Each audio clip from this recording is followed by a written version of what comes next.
मित्रों नमस्कार। संजीवनी ज्ञान कुंभ में आप सभी का स्वागत है। जैसा कि मैंने आपको प्रॉमिस किया था कि मैं करंट अफेयर्स का वीडियो लाने वाला हूं, तो यह वीडियो आपके सामने है। हम लोग जो शुरुआत करेंगे वो मार्च से शुरू करते हैं। इसके बाद आपको फरवरी का भी मिलेगा, जनवरी का भी मिलेगा और अप्रैल का भी मिलेगा। ठीक है, थोड़ा टाइम लगेगा क्योंकि न्यूज़ को बनाने में थोड़ा टाइम लग रहा है। ये जो करंट अफेयर्स हैं ये कई सेक्शन में बांटे गए हैं, जैसे कि नेशनल और स्टेट एक साथ आपको मिलेगा, फिर उसके बाद इंटरनेशनल जितनी भी न्यूज़ हैं वो मिलेंगी, फिर जितनी भी कॉन्फ्रेंस या कन्वेंशन हुई हैं वो मिलेगा, ऐसे करके स्पोर्ट्स, फिर पर्सनल न्यूज़, ऐसे लगभग 8-9 टॉपिक्स में बांटी गई हैं। ठीक है, देखिए जनरली जो न्यूज़ हमें मिल रही हैं उसमें क्या है, नेशनल अलग देता है, फिर स्टेट अलग देता है। मैंने दोनों को कंबाइन कर दिया है और इसको मैंने इस हिसाब से बनाया है कि जितनी भी इन्फॉर्मेशन किसी एक स्टेट या किसी एक सिटी से है तो सारी इन्फॉर्मेशन मैंने एक साथ उसको कैटेगराइज करके आपके सामने रख दिया है। फॉर एग्जांपल जैसे न्यू दिल्ली है ना, तो इससे रिलेटेड जितनी भी न्यूज़ हैं आपको इसी क्रम में मिलती चली जाएंगी। तो इससे क्या होगा ना, आपको ब्रेन स्टॉर्मिंग करने में मदद मिलेगी, आपको याद जल्दी होगा। क्योंकि सोचिए ना कि अगर एक इन्फॉर्मेशन दिल्ली के आपको इस पेज पे है, दूसरी इन्फॉर्मेशन किसी और पेज पे है, तीसरी इन्फॉर्मेशन किसी और पेज पे है, तो दिमाग हमारा क्या उसको कलेक्ट नहीं कर पाता है और एग्ज़ाम के टाइम में रिकॉल करने में बड़ी प्रॉब्लम होती है। तो यहाँ पे मैंने इसी चीज़ को थोड़ा ध्यान में देते हुए आपके लिए थोड़ी सी चीज़ों को आसान करने की कोशिश की है। दूसरी बात यह है कि दोस्तों ये इंग्लिश मीडियम में है। हिंदी मीडियम के लिए मैं सॉरी बोल रहा हूँ अभी, क्योंकि इसमें थोड़ा टाइम लग रहा है, तो हिंदी को प्रोड्यूस कर पाना भी थोड़ा कठिन है। लेकिन ये आप भरोसा रखिए कि ये वीडियो जब आप देखेंगे तो मैं आपको हिंदी में ही तो बोलूँगा, सारा कुछ हिंदी में ही समझाऊँगा। जो लिखा हुआ है PDF है वो इंग्लिश में है, बस ये एक इशू है। दूसरी बात, यह वीडियो आपको चैनल के लिंक में मिल जाएगा और मैं भी कमेंट में इसको पिन कर देता हूँ, तो PDF आपको वहाँ से मिल जाएगा। तो आइए हम लोग शुरू करते हैं। पहला न्यूज़ है Amrit Mahotsav of diversity. Amrit Mahotsav of diversity किसके द्वारा इनाग्रेट किया गया है? प्रेसिडेंट द्रौपदी मुर्मू के द्वारा। अब जैसे अभी क्वेश्चंस जो बन रहे हैं ना, ये जो मैंने फॉर्मेट तैयार किया है इसका एविडेंस मैंने आपको इसके पहले वाले वीडियो में दे दिया है, जो इंट्रोडक्टरी वीडियो थी उसमें ये मैंने बताया है कि क्वेश्चंस कैसे फ्रेम हो रहे हैं आज के समय में। उसी के बेसिस पर ये करंट अफेयर्स बनाए जा रहे हैं। ठीक है, आप वो वीडियो जाके देखिए, वहाँ एविडेंस भी दिए गए हैं। तो ये हुआ कहाँ पे है? राष्ट्रपति भवन में, जो न्यू दिल्ली में ही है क्योंकि सारी न्यू दिल्ली से हैं, तो राष्ट्रपति भवन में अमृत महोत्सव ऑफ डाइवर्सिटी हुआ है। ये सेकेंड एडिशन हुआ है। ठीक है, फोकस एरिया क्या थे? फोकस एरिया जो है वो साउथ इंडियन स्टेट हैं, ध्यान रखिएगा, कर्नाटक, केरल, तमिलनाडु, तेलंगाना, आंध्र प्रदेश, लक्षद्वीप एंड पुदुचेरी। अब साउथ इंडिया में स्टेट के साथ साथ यूनियन टेरिटरी दोनों हैं, ये चीज़ आपको ध्यान में रखना है। तीसरा है कि ऑब्जेक्टिव क्या है, तो कल्चरल डाइवर्सिटी ऑफ इंडिया को दिखाने की बात यहाँ पे की जा रही है। देखिए जो ऑब्जेक्टिव्स होते हैं ना, ये हमेशा पॉजिटिव होंगे, तो आप ये ध्यान दीजिएगा कि अगर पॉजिटिव स्टेटमेंट आती है तो वो सही हो जाएगी। तो जो मेजर क्वेश्चंस बनते हैं वो यहाँ से बनते हैं। यहाँ से आपको दे देगा कि फोकस एरिया क्या है, तो फोकस एरिया में हो सकता है वो नॉर्थ इंडिया लिख दे, तो ये ध्यान आपको रखना है। तो अमृत महोत्सव ऑफ डाइवर्सिटी की ये इन्फॉर्मेशन है। नेक्स्ट है AI कोसा। अगर AI कोश, कोसा का मतलब यहाँ पे कोश समझ लीजिए, AI कोश। अगर इनको मैं ध्यान से इनका अर्थ निकालने की कोशिश करूँ तो कोश मीन्स क्या है? कोश मीन्स एक ट्रेजरी है, कोई चीज़ आप इकट्ठा करें, है ना। कोश जैसे आप बोलते हैं कि धन के लिए एक कोश है कि नहीं, ऐसे करके कोई चीज़ इकट्ठा करके आप रख दिए हैं। तो ये किसके द्वारा इनाग्रेट किया गया है, अब मैं बताता हूँ। AI मतलब क्या है? Artificial intelligence. अगर टेक्नोलॉजी से कोई चीज़ रिलेटेड है तो उसी से रिलेटेड मिनिस्ट्री भी काम करेगी। तो यहाँ देखिए, minister for electronic and information technology Ashwini Vaishnaw ने इसका इनाग्रेशन किया है। ठीक है, ये ध्यान रखिएगा। अब जनरली प्रश्न कहाँ से आपको बनेगा, जैसे इनकी जगह पर अश्वनी वैष्णव की जगह पे किसी और का नाम दे दिया, तो यहाँ पे कन्फ्यूजन नहीं होना चाहिए आपको। तो AI कोर्स को अश्वनी वैष्णव ने इनाग्रेट किया है। कहाँ किया है? दिल्ली में ही किया है, क्योंकि दिल्ली से सारी इन्फॉर्मेशन दिल्ली की चल रही हैं। इसके साथ साथ ये हुआ कब है? 6 मार्च को हुआ है ना, ये एक इन्फॉर्मेशन ये थी। दूसरा है कि इनिशिएटिव लॉन्च। इस समय AI कोसा के समय, AI कोर्स के समय कौन कौन सी इनिशिएटिव लॉन्च किए गए हैं? तो AI कोर्स, उसके साथ साथ इंडिया AI कंप्यूट पोर्टल, और तीसरा क्या है? AI competency framework. ये 3 की इनिशिएटिव AI कोसा के अंतर्गत लॉन्च किए गए हैं। तो ये चीज़ आप ध्यान रखिएगा। आगे चलते हैं। साहित्य महोत्सव, साहित्य महोत्सव 2025, इसको फेस्टिवल ऑफ लेटर्स भी बोलते हैं। ठीक है, तो साहित्य महोत्सव 2025 कहाँ पे हुआ है? साहित्य अकेडमी दिल्ली में। ठीक है, साहित्य अकेडमी जो है ये ऑर्गेनाइजर था। हुआ कहाँ पे है? रविंद्र भवन, रविंद्र भवन न्यू दिल्ली। रविंद्रनाथ टैगोर है ना, तो उन्हीं के नाम पर ये रविंद्र भवन है न्यू दिल्ली में। तो ये फेस्टिवल ऑफ लेटर या साहित्य महोत्सव वहाँ पे हुआ है। हुआ कब है? 7 से 12 मार्च तक। ठीक है, दूसरी इन्फॉर्मेशन यहाँ पे ये है। ऑर्गेनाइज कौन कराया है, तो साहित्य एकेडमी। अब देखिए साहित्य से रिलेटेड है तो साहित्य एकेडमी ही कराएगी। अब साहित्य किसके अंतर्गत आता है, मिनिस्ट्री ऑफ कल्चर के अंतर्गत, ठीक है। अब इसको इनाग्रेट कौन किए हैं, फिर से वही बात है ना, जो भी कंटेंट या जो भी इंफॉर्मेशन जिस मिनिस्ट्री से है, जिसका सब्जेक्ट है, उसी के मिनिस्टर तो इनाग्रेट करते हैं। तो जैसे गजेंद्र सिंह शेखावत ये मिनिस्ट्री ऑफ कल्चर टूरिज्म के मिनिस्टर हैं, तो इन्होंने इसको इनाग्रेट किया है, ठीक है। अब चीफ गेस्ट कौन है, इसके चीफ गेस्ट हैं महेश दत्तानी। ये इंग्लिश प्ले राइटर हैं जिनका नाम महेश दत्तानी है। इन्होंने साहित्य महोत्सव के लिए इनको चीफ गेस्ट बनाया गया है। मेन थीम क्या है, इंडियन लिटरेरी ट्रेडिशंस, ठीक है। तो साहित्य महोत्सव का जो मेन थीम है वो इंडियन लिटरेरी ट्रेडिशन है। नेक्स्ट है ज्ञान भारतम मिशन। अब अगर मैं इसको ध्यान से पढ़ूँ तो ये कुछ ज्ञान की बात कर रहा है और भारतम मीन्स पूरे इंडिया की बात कर रहा है। तो आगे चलते हैं, ये एक मिशन है। तो ये मिशन का एम क्या है कि access to India's vast repository of knowledge. मैं आपसे क्या कहा हूँ कि जब भारतम मीन्स पूरे इंडिया की बात कर रहा है तो जो उसका नॉलेज है ना, जो ज्ञान है, उसके लिए जो है यह इनिशिएटिव, उस ज्ञान को जो है एक्सेस बनाने के लिए यह इनिशिएटिव लाया गया है। ये किसके द्वारा लाया गया है, NAI national archive of India, जो 11 मार्च को इनका फाउंडेशन डे था नेशनल आर्काइव ऑफ इंडिया का, उसी दिन इन्होंने इस प्रोग्राम को लाया है, ठीक है। इसका टाइटल क्या है, जो ये ज्ञान भारतम मिशन है, इसका टाइटल क्या है, इंडियन हेरिटेज थ्रू आर्किटेक्चर। ये ध्यान आपको रखना है। फिर से बात वही आती है कि ये किससे रिलेटेड है, मिनिस्ट्री ऑफ कल्चर से, तो गजेंद्र सिंह शेखावत। आप थोड़ा ध्यान देते रहेंगे ना कि कौन सी थीम या कौन सी मिशन या कौन सा प्रोजेक्ट किस मिनिस्ट्री से रिलेटेड है। तो अगर आप वो देखेंगे तो आपके दिमाग में ये आ जाएगा कि इसको इनाग्रेट कौन कर सकता है ना।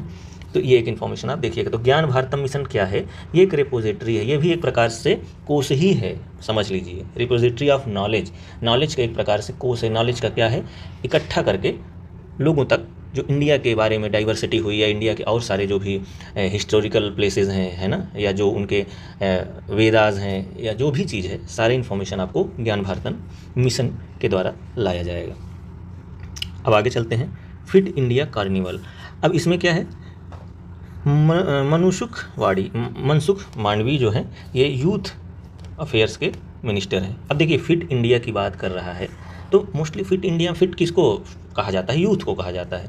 तो ये यूथ अफेयर से रिलेटेड हो गई है। अगर आपको याद करने में थोड़ा सा आसान रखना है चीज़ों को तो ये है। हुआ कहाँ पे है, जवाहरलाल नेहरू स्टेडियम न्यू दिल्ली में ये हुआ है। 16 से 18 मार्च में हुआ है, ठीक है, ये ध्यान रखना है। और फिजिकल फिटनेस, मेंटल हेल्थ, और ये मैं हमेशा कह रहा हूँ कि एम अगर पॉजिटिव है तो आप उसको टिक करते चले आएंगे। तो फिट इंडिया कार्निवाल जो एक यूथ से रिलेटेड है, इसीलिए यूथ मिनिस्टर ने इसको इनॉग्रेट भी किया है। ये दिल्ली में हुआ है, जवाहर नेहरू स्टेडियम में। नेक्स्ट इन्फॉर्मेशन है सशक्त पंचायत नेत्री अभियान मीन्स SPNA। दूसरा क्या है, मॉडल वीमेन फ्रेंडली ग्राम पंचायत मीन्स MWFGP, ठीक है, ये इस इनिशिएटिव का नाम है। अब बात अगर पंचायत की जा रही है तो पंचायती राज मिनिस्ट्री ही तो लाएगी। लाई कब इन्होंने 5 मार्च को लाया है। कहाँ लाया है, विज्ञान भवन में लाया है। तो सशक्त पंचायत नेत्री अभियान और मॉडल वीमेन फ्रेंडली ग्राम पंचायत पंचायती राज द्वारा एक इनिशिएटिव है जो 5 मार्च को विज्ञान भवन में लाया गया है। इसका ऑब्जेक्टिव क्या है, जो भी महिलाएं हैं उनको जो है PRI में प्रमोट करना है और जेंडर सेंसिटिविटी को प्रमोट करना है। बस एक सिंपल सा ऑब्जेक्टिव है इसका। आगे चलते हैं तो पर्पल फेस्ट 2025, पर्पल फेस्टिवल या पर्पल नामक त्यौहार कहाँ पे हुआ है, तो ये राष्ट्रपति भवन में हुआ है। कहाँ, अमृत उद्यान, जानते ही होंगे आप कि राष्ट्रपति भवन के अंदर अमृत उद्यान है, वहाँ पर ये हुआ है। अब अगर राष्ट्रपति भवन के अंदर हुआ है तो उनके जो है चीफ गेस्ट भी होंगी वहीं, द्रौपदी मुर्मू जी। आगे चलते हैं तो ये पर्पल फेस्टिवल की जो ऑर्गेनाइज़र है वो कौन है, तो ये ध्यान रखिएगा, PWD means person with disability. ये डिपार्टमेंट है, किसके अंतर्गत आता है, सोशल जस्टिस एंड एम्पावरमेंट। ये पर्पल फेस्टिवल को ऑर्गेनाइज करने वाला कौन है, ministry of social justice and empowerment. किसके लिए, किससे रिलेटेड है, किस डिपार्टमेंट से, डिसेबिलिटीज़ के डिपार्टमेंट से, ठीक है।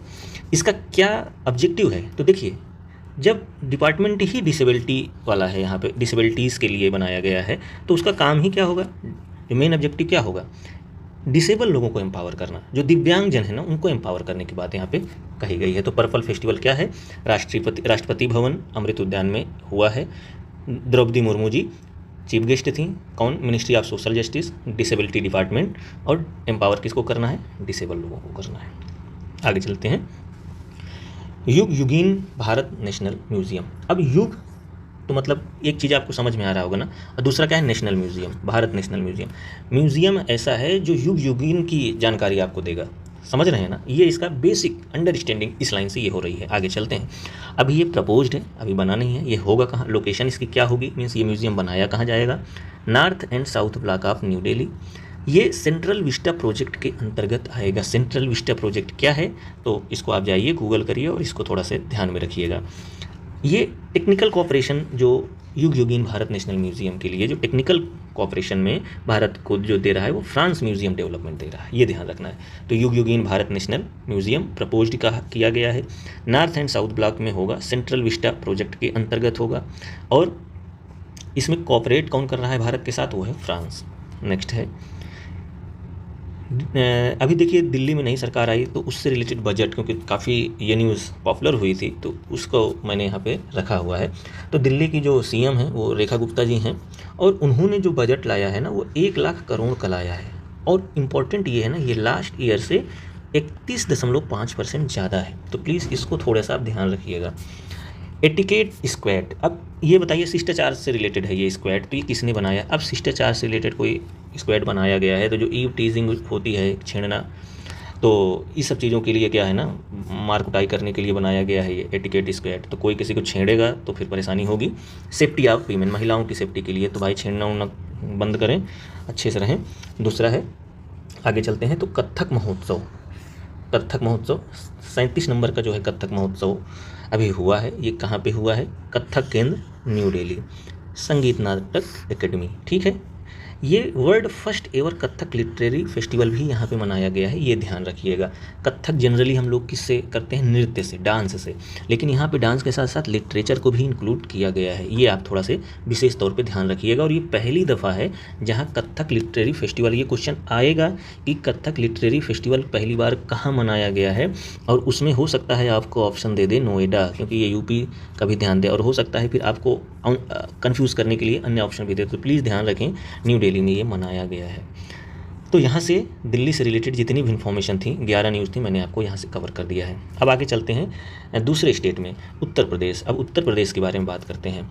राइज ऐप, अब राइज ऐप किस चीज़ से रिलेटेड है आप देखते हैं, फुल फॉर्म देख लीजिए, रैपिड इम्यूनाइजेशन स्किल इन्हेंसमेंट। तो क्या है, टीकाकरण, इम्यूनाइजेशन क्या है, टीकाकरण के लिए। तो राइज ऐप का आप ध्यान रखिएगा, ये इम्यूनाइजेशन के लिए बनाया गया है।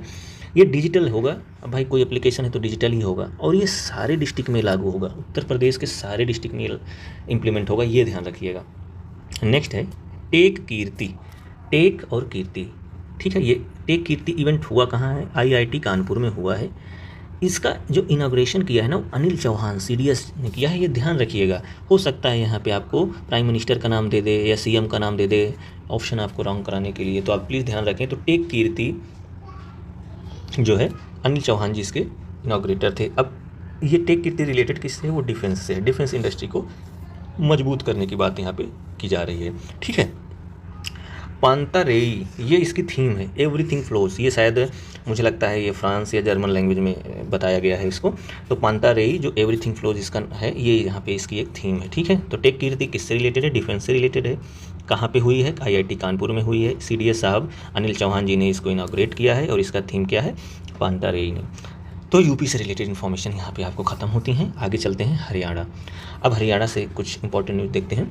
तो India's first world peace centre, world peace centre Bharat का पहला कहाँ पे बनाया जा रहा है, तो वो गुरुग्राम हरियाणा में मार्च 2 को इसको इनाग्रेट कर दिया गया है, ठीक है। ये किसके द्वारा बनाया गया है, तो अहिंसा विश्व भारती, जो कि एक जैन आचार्य, गाइडेंस ऑफ जैन आचार्य लोकेश। तो एक चीज़ आप ध्यान रखिए कि जैन की फिलॉसफी ही थी अहिंसा से रिलेटेड।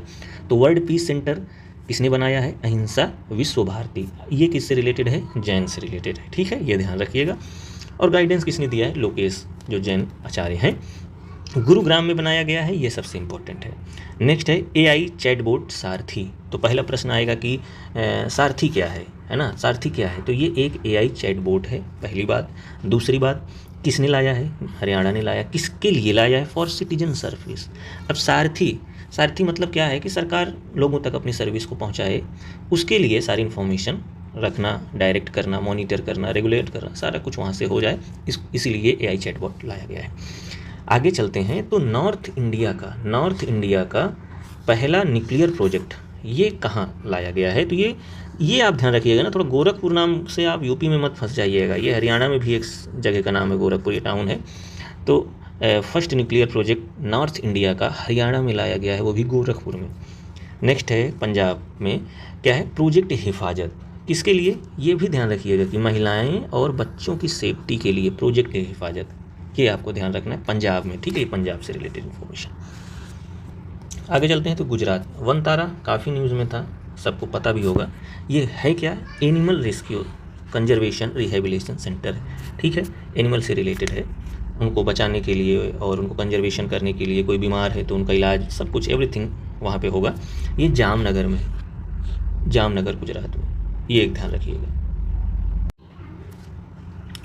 तो ये 4 मार्च 2025 को इसका इनाग्रेशन हुआ है और इसका इनाग्रेशन करने वाले व्यक्ति का नाम है हमारे प्राइम मिनिस्टर मोदी जी। तो ये ध्यान रखिएगा, वनतारा का जो इनाग्रेशन हुआ है ना, वो प्राइम मिनिस्टर ने किया है, और ये है किसका? तो रिलायंस का, ये आपको पता ही होगा।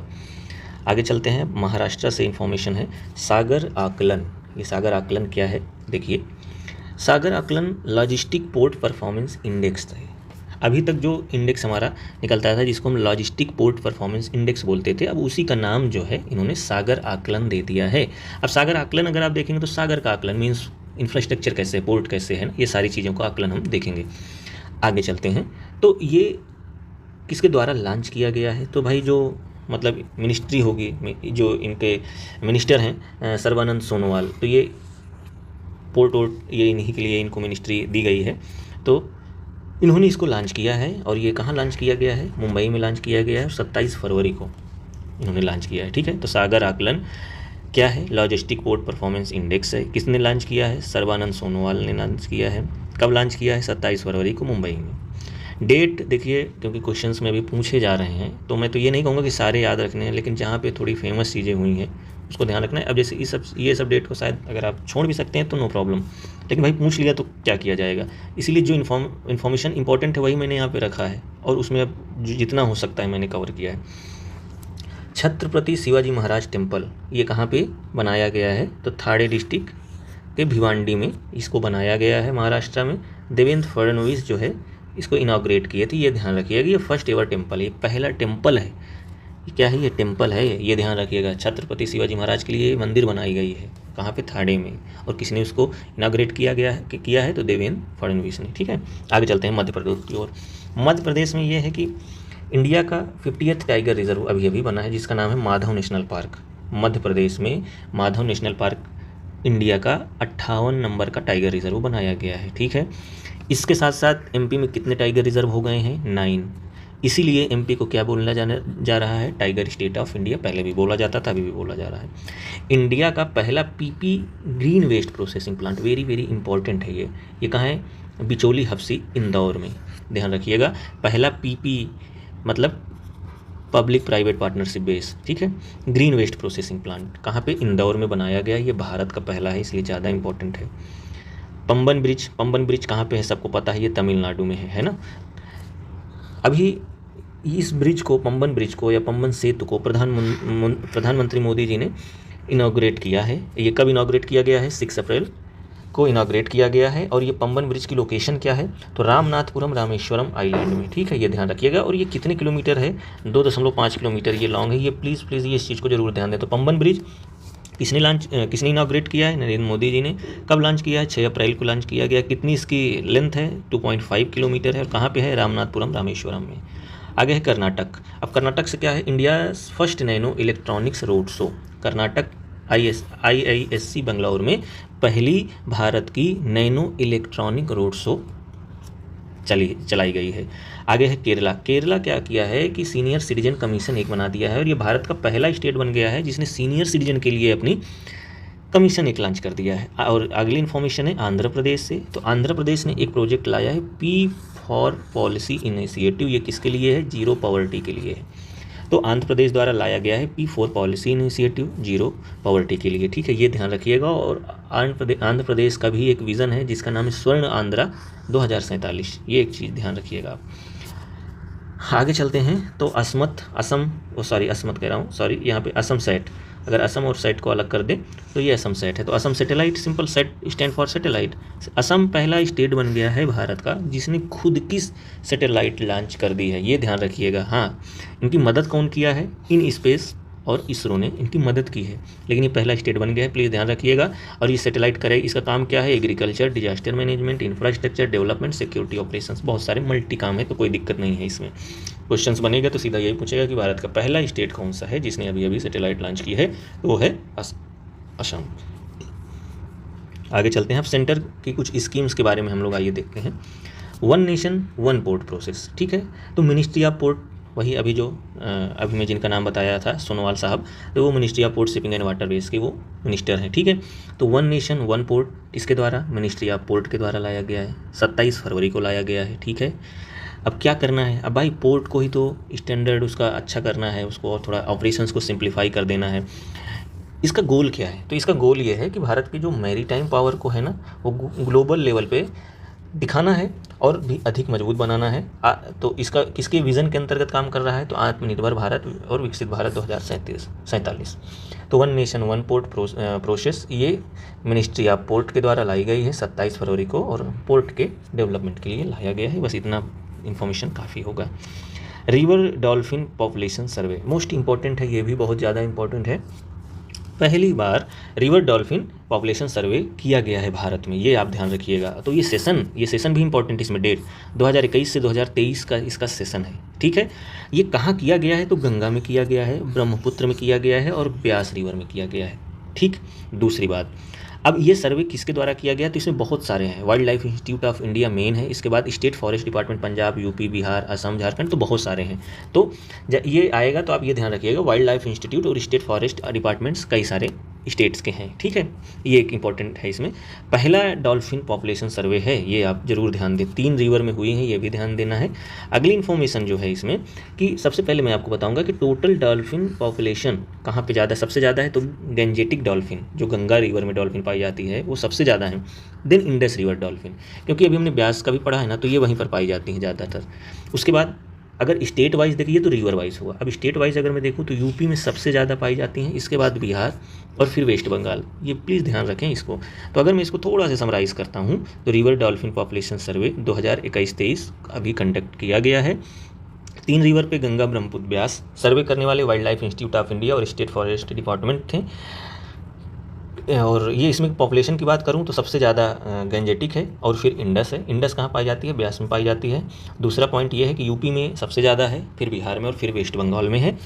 एक चीज़ ध्यान रख लीजिएगा कि प्रोजेक्ट डॉल्फिन जो है ना, प्रोजेक्ट डॉल्फिन ये 2020 में प्राइम मिनिस्टर द्वारा लॉन्च की गई है। प्लीज़ इसको थोड़ी सी आप ध्यान रखिएगा, ये भी इंपॉर्टेंट है। जैसे प्रोजेक्ट टाइगर पूछ लेता है ना, प्रोजेक्ट एलिफेंट पूछ लेता है, तो ऐसे प्रोजेक्ट डॉल्फिन पूछ लेगा, तो ध्यान रखिएगा इसको आप। अब इंडिया का एक न्यूक्लियर मिशन भी है, आइए देखते हैं। तो इसको कौन लॉन्च किए हैं? तो प्रधानमंत्री मोदी इसको अनाउंस किए हैं, ठीक है। एलेबोरेटेड भाई, ठीक है, इसके बारे में विस्तार से उन्होंने बताया, तो कोई दिक्कत की बात नहीं है। आप ये याद रखिए कि किसने अनाउंस किया है, तो प्राइम मिनिस्टर अनाउंस किए हैं। इसका एम क्या है? इसका एम है कि 100 गीगावाट न्यूक्लियर पावर 2047 तक हमें अचीव करना है या जनरेट करना है। तो इंडिया का जो न्यूक्लियर मिशन है उसके अंतर्गत हम 2047 तक 100 गीगावाट न्यूक्लियर पावर जनरेट करेंगे। ये हमारा एक लक्ष्य है और इस लक्ष्य का announcement prime minister Modi ji ने किया है, ठीक है। इसके तहत हम 5 स्मॉल मॉड्यूलर रिएक्टर भी बनाएंगे, ठीक है। ये आप ध्यान रखिएगा, जो लगभग 20,000 करोड़ के रहेंगे और ये 2024-25 में बनाया जाएगा। तो इंडिया का जो न्यूक्लियर मिशन है उसके अंतर्गत 100 गीगावाट न्यूक्लियर पावर 2047 तक जनरेट करना है, जिसमें 5 भारत स्मॉल मॉड्यूलर रिएक्टर बनाएगा 2024-25 में, जिसकी लागत लगभग 20,000 करोड़ होगी। ये बहुत ज़्यादा इंपॉर्टेंट है। आगे चलते हैं, तो आगे इन्फॉर्मेशन है सहकार टैक्सी के बारे में देखते हैं। ये एक एप्लीकेशन है और ये टैक्सी सर्विस, जैसे ओला और उबर देता है ना अपनी सर्विस, वैसे ये सहकार टैक्सी भी देगा। ये किसके द्वारा लॉन्च किया गया है, अनाउंस किया है? तो union and home corporation minister Amit Shah ने इसको अनाउंस किया है। इसका ऑब्जेक्टिव क्या है? इसका ऑब्जेक्टिव होगा कि to provide fair and cooperative based alternative to Ola and Uber. Simple सी बात ये है कि ओला उबर जो चल रहे हैं वो अधिक पैसा ले रहे हैं, तो मैं सहकार टैक्सी लॉन्च कर दे रहा हूँ, आपको कम पैसे में आप जाइए, घूमिए, टहलिए। ये कॉर्पोरेशन मिनिस्टर ने इसको लॉन्च किया, अनाउंस किया है। आगे चलते हैं। अभी आपने देखा होगा कि जो MP हैं, मींस जो मेंबर ऑफ पार्लियामेंट हैं, उनकी सैलरी को हाइक कर दिया गया है। तो मोस्ट इंपॉर्टेंट न्यूज़ है ये, कितना परसेंट, 24%। ये इफेक्टिव कब से होगा, तो 1 अप्रैल 2023 से ये होगा। ये एक इंपॉर्टेंट है, इसमें डेटा बहुत ज़्यादा इंपॉर्टेंट हो रहा है, ठीक है। ये किसके अंतर्गत आएगा, मिनिस्ट्री ऑफ पार्लियामेंट अफेयर्स के अंतर्गत आएगा। अब सैलरी जो हाइक की है, मीन्स 24% जो बढ़ा, पहले इनको 1 लाख मिलता था, अब 24% बढ़ी तो 1,24,000 पर मंथ। इसके साथ साथ डेली अलाउंसेस क्या थे, वो 500 रुपये मीन्स 2,000 से 2,500 कर दिए गए, और पेंशन्स क्या थी 25,000 से 31,000, मतलब यहाँ 6,000 बढ़ा दिया गया है। तो प्लीज़ इन सारे पॉइंट्स को टेक केयर, ध्यान रखना है। तो आगे हम चलते हैं। तो मेंबर ऑफ पार्लियामेंट के लिए 24% सैलरी बढ़ाई गई है, इफेक्टिव होगी 1 अप्रैल 2023 से। जो सैलरी नई बन के आएगी वो 1,24,000 बन के आएगी, ठीक है। आगे, बालपन की कविता इनिशिएटिव। अब बालपन की कविता है तो ये ध्यान रखिए, अब कविता की बात कर रहे हैं तो कहीं ना कहीं एजुकेशन से रिलेटेड है, तो इसलिए आ गया यहाँ पे मिनिस्ट्री ऑफ एजुकेशन, ठीक है, इन्होंने लॉन्च किया है। अब क्या है, ये किसके लिए लॉन्च किया गया है, यंग चिल्ड्रेन, क्लास 3 से क्लास 8 तक। तो बालपन की कविता है तो छोटे बच्चों के लिए होगा, तो 3री से 8वीं तक के लिए ये लाया गया है, ठीक है। आगे चलते हैं। ऑपरेशन ब्रह्मा अभी न्यूज़ में था। ऑपरेशन ब्रह्मा तो किस लिए न्यूज़ में था, तो म्यांमार में अभी अर्थक्वेक आया है, तो उसी के लिए जो है भारत सरकार ने वहाँ के लोगों की मदद करने के लिए ये लॉन्च किया है। तो ध्यान रखिएगा, इसको अनाउंस करने वाले हैं एस जयशंकर। अब जैसे RO में जो अभी एग्ज़ाम पीछे समय में हुआ था, तो उसमें यही था कि उसमें ये एक स्टेटमेंट इस तरह है, तो दूसरी स्टेटमेंट किसने अनाउंस किया है वो भी है, और यहाँ पे आपको कभी कभी प्राइम मिनिस्टर का नाम दे देगा और यहीं से गलत करवा देता है। तो जो यहाँ पे इन्फॉर्मेशन दी गई है, थोड़ा इसको ध्यान से देखिएगा ताकि गलती करने के चांसेस कम हों। और ये 28 मार्च 2025 को इनिशिएट किया गया है, ये ध्यान रखिएगा। अब आगे चलते हैं। यहाँ से हमारी नेशनल न्यूज़ ख़त्म होती है, अब आती है इंटरनेशनल न्यूज़। पहले देखिए, इंटरनेशनल जो न्यूज़ है ना, इसको भी मैंने थोड़ा इजी करने के लिए कंट्री वाइज कर दिया है। मींस कि एक जो भी कंट्री है उससे रिलेटेड जितनी भी इन्फॉर्मेशन है एक साथ, फॉर एग्जांपल इंडिया है तो इससे रिलेटेड सारी इन्फॉर्मेशन एक साथ, USA है तो इससे रिलेटेड सारी इन्फॉर्मेशन एक साथ है। आइए चलते हैं। तो पहला है cities coalition for circularity, means C3। तो C3 क्या है, ये आइए देखते हैं।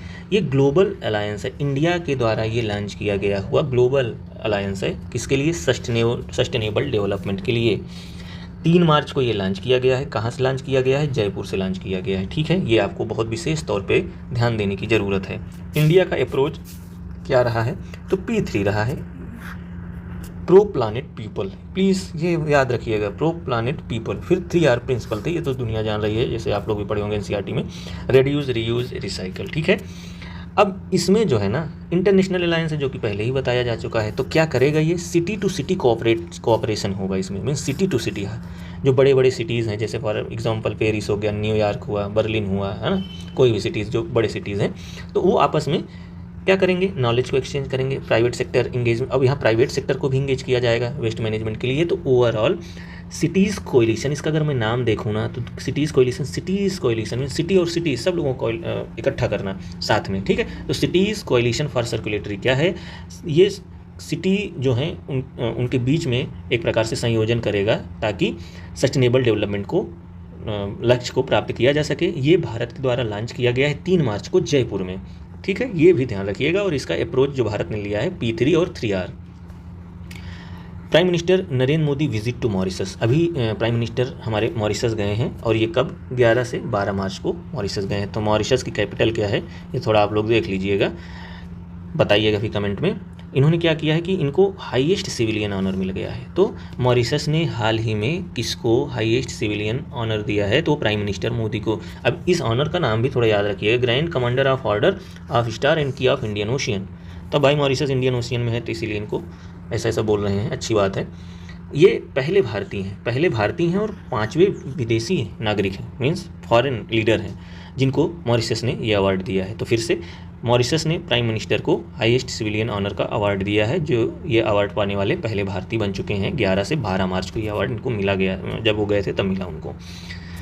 आगे है green and digital shipping corridor, ठीक है। Green and digital shipping corridor क्या है, तो ये इंडिया और सिंगापुर के बीच में कोलैबोरेशन है। किस लिए, तो ग्रीन एंड डिजिटल, ये जो शिपिंग कॉरिडोर है ना, इसको ग्रीन बनाना है, मीन्स सस्टेनेबल बनाना है। और डिजिटल मीन्स क्या है, उसका मॉनिटरिंग, रेगुलेशन, वो सब डिजिटलाइज कर देना है, ठीक है, ये ध्यान रखना है। तो किसके बीच में हुआ है ये कॉरिडोर का समझौता, इंडिया और सिंगापुर में के बीच में हुआ। और ये कहाँ पे हुआ है, ये सिंगापुर मैरीटाइम वीक जब 25 मार्च को मनाया जा रहा था तो उस दिन ये एग्रीमेंट पे साइन हुई है, ये प्लीज़ आप ध्यान रखिएगा। तो फिर से रिवाइज करते हैं। तो green and digital shipping corridor Bharat और सिंगापुर के बीच में हुआ है, ये सिंगापुर में हुआ है, 25 मार्च को हुआ है, ये ध्यान रखना है आपको। अगली न्यूज़ है India US property agreement, cultural property agreement. तो देखिए ये किसके लिए हुई है, तो स्मगलिंग ऑफ इंडियन एंटिक्विटीज़, जो प्राचीन वस्तुएं हैं भारत की, उसको रोकने के लिए भारत और अमेरिका ने कल्चरल प्रॉपर्टी एग्रीमेंट किया है। आगे चलते हैं। तो अब नेक्स्ट इन्फॉर्मेशन जो है वो यूनाइटेड स्टेट ऑफ अमेरिका से ही है। तो यूएसए ने इंग्लिश को ऑफिशियल लैंग्वेज ऑफ अमेरिका बना दिया है, ये ध्यान रखिएगा। डोनाल्ड ट्रंप ने क्या किया है कि इंग्लिश को ऑफिशियल लैंग्वेज बता दिया है। दूसरी बात यह है कि इंग्लिश जो है ना वर्ल्ड में सबसे ज़्यादा लोगों के द्वारा बोली जाती है, ठीक है। दूसरी इन्फॉर्मेशन है, अब देखिए यहाँ से इन्फॉर्मेशन हमारी यूनाइटेड स्टेट ऑफ अमेरिका ही है, तो आप जब याद करें तो ये जैसे ये भी यूएसए की सारी इन्फॉर्मेशन हो जाए तो फिंगर टिप्स पे याद करें कि यूएसए ने क्या क्या किया है। ऑफिशियल लैंग्वेज इंग्लिश को बना दिया है, ट्रूथ सोशल कर दिया है ना, ऐसे करके। अब ट्रूथ सोशल क्या है, ये डोनाल्ड ट्रंप का सोशल मीडिया प्लेटफॉर्म है, ट्रूथ सोशल। ये पक्का है कि ये सब इन्फॉर्मेशन एग्ज़ाम में कहीं ना कहीं आने वाली हैं। नेक्स्ट है Butch Wilmore and Sunita Williams. हाल में ही अभी बहुत ज़्यादा न्यूज़ में था कि सुनीता विलियम्स बहुत दिनों से जो है स्पेस स्टेशन में फंसी हुई थी, तो उससे रिलेटेड ये इन्फॉर्मेशन है। तो ये दोनों कहाँ से मतलब कहाँ से रिलेटेड करते हैं, तो ये नासा के एस्ट्रोनॉट हैं, ये सबको पता होगा। Buch Wilmore and Sunita Williams ये सक्सेसफुली जो है अर्थ पे वापसी इनकी हो चुकी है। इसमें डेट आप याद रखिएगा कि 18 मार्च को यह अर्थ पे फिर से रिटर्न हुई हैं, और अगर ये इंडिया के संदर्भ में देखें तो ये 19 मार्च है, ठीक है। कितने महीने ये स्पेस में रहे हैं, तो 9 मंथ लगभग स्पेस में रहे हैं। किस जो है व्हीकल से, जो स्पेस व्हीकल है उससे ये आए हैं, तो space x crew dragon capsule जिसका नाम है फ्रीडम ने इनकी वापसी कराई है। और ये कहाँ पे लैंड किए हैं, तो गल्फ ऑफ मैक्सिको में, ये जो फ्लोरिडा उसके पास में यह इसको जो है इन लोगों को वापस लाया गया है। तो प्लीज़ ये भी इन्फॉर्मेशन बहुत ज़्यादा इंपॉर्टेंट है, इसको ध्यान रखिए। यूनाइटेड स्टेट ऑफ अमेरिका क्या किया है ना कि लॉस एंड डैमेज फंड, अब ये किससे रिलेटेड है, वही जो है एनवायरनमेंट सस्टेनेबल डेवलपमेंट, जहाँ पे हम क्या करते हैं ग्रीन हाउस गैस को रिड्यूस करते हैं और बहुत सारे ऐसे मेजर्स लिए जाते हैं जो कि क्लाइमेट चेंज को रोका जा सके। तो यूनाइटेड स्टेट क्या किया कि वहाँ से ये अपने आप को बैक कर लेते हैं। आगे है तो golden dome missile defence shield, ये किसके द्वारा बनाई गई है या किसकी डिफेंस शील्ड है, तो यूनाइटेड स्टेट ऑफ अमेरिका की है नेशनल सिक्योरिटी के लिए, ठीक है। Golden dome missile defence shield. कुछ अदर्स हैं, अब अदर्स मतलब यहाँ पे बहुत सारे कंट्रीज़ का एक साथ है, क्योंकि ये बहुत ज़्यादा इन्फॉर्मेशन इनसे रिलेटेड नहीं थी। कोव 30 क्या है, तो कॉन्फ्रेंस ऑफ द पार्टीज़, जो UNFCCC के अंतर्गत हर बार होता है। किसके लिए होता है, सस्टेनेबल डेवलपमेंट के लिए होता है, क्लाइमेट चेंज को रोकने के लिए होता है या रिड्यूस करने के लिए होता है। तो इसमें अभी तक जो इन्फॉर्मेशन आई है वो यही है कि कोव 30 कहाँ पे हुआ है, तो एक जगह है जिसका नाम है बेलिम ब्राज़ील। तो बेलिम ब्राज़ील में ये होगा और अभी हुआ नहीं है, होने वाला है। तो ये 10 से 21 नवंबर तक प्रस्तावित है। अगला है कि क्रिस्टोफर लक्सन क्या है, ये प्राइम मिनिस्टर ऑफ न्यूजीलैंड के नए प्राइम मिनिस्टर क्रिस्टोफर लक्सन हैं, ये ध्यान रखिएगा। और ये भारत आए हुए थे 16 से 20 मार्च में। दूसरा है अगली इन्फॉर्मेशन है रूपपुर न्यूक्लियर पावर प्लांट, यह किससे रिलेटेड है, तो ये बांग्लादेश का पहला न्यूक्लियर पावर प्लांट है, ये ध्यान रखिएगा, ये बहुत इंपॉर्टेंट है।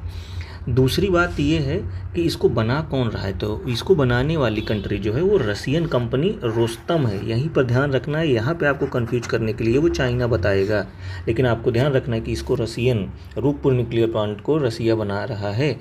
ये रसिया की मदद से बांग्लादेश अपने यहाँ बना रहा है। कहाँ पर ये बना रहा है, कंस्ट्रक्शन कहाँ पर हो रहा है, तो इरावदी पबना डिस्ट्रिक्ट जो ढाका के पास में है, तो ध्यान रखिएगा पबना डिस्ट्रिक्ट में बनाया जा रहा है। पबना का नाम आप सुने होंगे जब आप किसान आंदोलन पढ़ते हैं हिस्ट्री में। ओरंगटन डिप्लोमेसी, अब ये ओरंगटन क्या है, ये एक प्रकार का ये छोटा सा ना एनिमल है।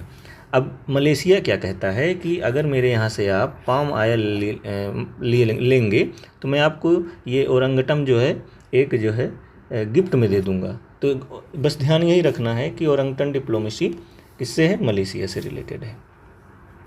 दूसरी बात यहाँ पे है कि अफ्रीका इंडिया की मैरीटाइम इंगेजमेंट, इसका नाम है एकमी इसका नाम है। ये एक प्रकार की एक्सरसाइज है। कहाँ पे हुई है, ये तंजानिया में हुई है, दर ए सलाम में। ये जगह का नाम याद रखिएगा। पहली बात तो एकमी क्या है, पूरा नाम अमेरिका इंडिया की मैरीटाइम इंगेजमेंट या एक्सरसाइज 2025 में कहाँ पे हुई है, तंजानिया में हुई है, दर ए सलाम में 13 से 25 अप्रैल को हुई है।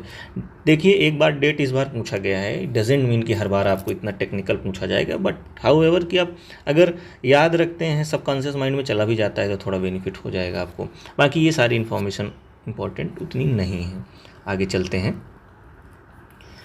अभी डिजास्टर से रिलेटेड कुछ इन्फॉर्मेशन आई है, उसको देखते हैं। तो म्यांमार अर्थक्वेक आया है, जहां ऑपरेशन ब्रह्मा भी भारत ने अपना चलाया हुआ है, आप अभी पढ़े हुए हैं इसको। तो म्यांमार अर्थक्वेक के कारण, अब जैसे अर्थक्वेक आएगा तो किसी एक ही कंट्री में तो नहीं आएगा ना, तो बहुत सारे उसके रिपल इफेक्ट होते हैं। मान लीजिए यहाँ पर आया तो ये ऐसे चलता गया तो बढ़ते गया, तो म्यांमार से पहुँच गया थाईलैंड तक। तो थाईलैंड सरकार ने जो उनके प्राइम मिनिस्टर हैं ना, सिनवात्रा, तो उन्होंने क्या है, इमरजेंसी थाईलैंड में घोषित कर दी है। ठीक है, आगे चलते हैं। तो यहाँ से हमारी इंटरनेशनल न्यूज़ भी कंप्लीट होती है। अब आगे चलते हैं। जो कॉन्फ्रेंसेस, जितनी भी मीटिंग्स हुई हैं, कन्वेंशन हुए, कॉन्फ्रेंस हुए हैं मार्च में, जितने हुए हैं वो यहाँ पे है। अब इसको भी मैंने 2 भागों में बांट दिया है। ज़्यादातर आपको नेशनल में आपको वही जो मेजर सिटीज़ हैं, जैसे दिल्ली हुआ, लखनऊ हुआ, या जहाँ भी मेजर सिटी है जिससे रिलेटेड इन्फॉर्मेशन है वो यहाँ पे आपको मिल जाएगी। दूसरी इंटरनेशनल, और इंटरनेशनल में भी जो कॉमन है वो यहाँ पे आप मिलने वाली है। ठीक है, तो चलिए आगे बढ़ते हैं। नेशनल कॉन्फ्रेंस में पहला है, अब देखिए यहाँ जो शुरुआत होगी हमारी वो न्यू दिल्ली से होगी। तो 10th रायसीना डायलॉग क्या है, ये सिक्योरिटी पर्पज से हम लगभग एनुअली हर वर्ष करते हैं। ठीक है, ये हुआ कहाँ है, नई दिल्ली में हुआ है 17 से 19 मार्च। अब कोई कॉन्फ्रेंस हुआ है तो उसकी डेट तो इम्पॉर्टेंट है। अगली इन्फॉर्मेशन है कि प्राइम मिनिस्टर श्री नरेंद्र मोदी ने इसका इनाग्रेशन किया है, very important. Then chief guest कौन है, ये बहुत इंपॉर्टेंट है। चीफ गेस्ट कौन है, न्यूजीलैंड के जो प्राइम मिनिस्टर हैं क्रिस्टोफर लक्सन, जो अभी हमने पढ़ा है, वो यहीं आए थे। ठीक है, तभी हमने वहाँ पढ़ा है कि इनकी विजिटिंग भी इंडिया में हुई थी। थीम क्या है, Kaal Chakra, people peace planet, very important, ये आप याद रखिएगा, बहुत इंपॉर्टेंट है रायसीना डायलॉग। ओके, नेक्स्ट है वाटर सस्टेनेबिलिटी समिट। अब वाटर सस्टेनेबल समिट कहाँ पर हुआ है, पहले इन्फॉर्मेशन तो ये आपको न्यू दिल्ली में हुआ है। कहाँ पे, NDMC, national disaster management convention centre में, NDMC convention centre new Delhi में हुआ है, 12 मार्च को हुआ है। ठीक है, इसको इनाग्रेट कौन किए हैं, तो CR पाटिल, मिनिस्टर ऑफ जल शक्ति, जो जल शक्ति के मिनिस्टर हैं, यूनियन मिनिस्टर हैं CR पाटिल जी, उन्होंने वाटर सस्टेनेबिलिटी समिट का इनाग्रेशन किया है। अब ये ऑर्गेनाइज बाय, ये काफ़ी यहाँ पे डिपार्टमेंट्स हैं, तो बस उनका मोटा मोटा आप नाम याद रखिए। जैसे नेशनल वाटर मिशन है, bureau of water use efficiency है, देन मिनिस्ट्री ऑफ जल शक्ति है, और उसके बाद है टेरी। ठीक है, the energy and resource institute. अब जब भी कोई क्वेश्चन आए तो मैं यहाँ पे एक थोड़ी सी बात बता देता हूँ, जिससे रिलेटेड है, वाटर से रिलेटेड है तो जल शक्ति मिनिस्ट्री आएगी, वहाँ पे वाटर मिशन आ सकता है। अब कहीं वाटर है तो आप, अगर मैं यहाँ पे कोई अलग से बात कर दूँ कोई, तो जैसे कि डिफेंस की रिलेटेड कोई मिनिस्ट्री दे दूँ, है ना, पॉवर्टी या सोशल डेवलपमेंट से कोई दे दूँ, तो वो नहीं आएगा। ये सब ध्यान रखने वाली बात है। आगे चलते हैं। ग्रिड कॉन, ग्रिड अलग करिए और कॉन अलग करिए। तो कॉन मीन्स हो गया, मान के चलिए कॉन्फ्रेंस, और ग्रिड का मतलब क्या होता है, जैसे पावर वार की ग्रिड ही लगती, ग्रिड होती है ना, लाइट वाइट जो जाती है, तो ये ग्रिड कॉन है। तो ग्रिड कॉन अभी हुआ कहाँ पे है, तो यशोभूमि द्वारिका दिल्ली। अब ध्यान रखिएगा, द्वारिका जो है गुजरात में भी है, तो ये दिल्ली वाला है। ठीक है, कि इसको इनाग्रेट कौन किया है, तो union ministry of power, housing and urban affairs के जो मनोहर लाल जी हैं, इन्होंने इसको लॉन्च किया है। अब फिर से मैं वही बात कहूँगा, पावर से रिलेट, ग्रिड मीन्स पावर से रिलेटेड है, तो ये पावर मिनिस्ट्री कर रही है। ठीक है, आगे चलते हैं। ऑर्गेनाइजर कौन है, पावर ग्रिड है। ओके, और इसके साथ साथ मिनिस्ट्री ऑफ एनर्जी कंजर्वेशन है, किसके साथ कोलैबोरेट कर रहे हैं? तो सिगरे इंडिया के साथ कोलैबोरेट कर रहे हैं। मेन थीम क्या है? Innovation in grid resilience. Okay, next है थर्ड सोर्स एक्स इंडिया 2025। तो ये थर्ड सोर्स एक्स है क्या? सबसे पहले तो ये ध्यान देने की ज़रूरत है। तो आइए देखते हैं। इसको मैं कहता हूँ सोर्स और x. X stand for export, ठीक है, तो ये एक्सपोर्ट से रिलेटेड है, पहली बात। तो हमारा यहाँ मुख्य उद्देश्य क्या होगा? एक्सपोर्ट के लिए बढ़ावा देना, ट्रेड अच्छे से अच्छा करना, उसको रेगुलेट करना, काफ़ी आसान बना देना, ये इसका एक मेन पर्पज़ है, ठीक है। इस इवेंट को ऑर्गेनाइज कौन किया गया है? तो FIEO, federation of Indian export organisation, इसके साथ साथ ministry of commerce and industry. Organise हुआ कहाँ पे है? तो यशोभूमि। यशोभूमि कहाँ पे है? यशोभूमि कन्वेंशन सेंटर, ये आपको दिल्ली में मिलेगा, ठीक है। नेक्स्ट है, इसको इनाग्रेट कौन किया गया है?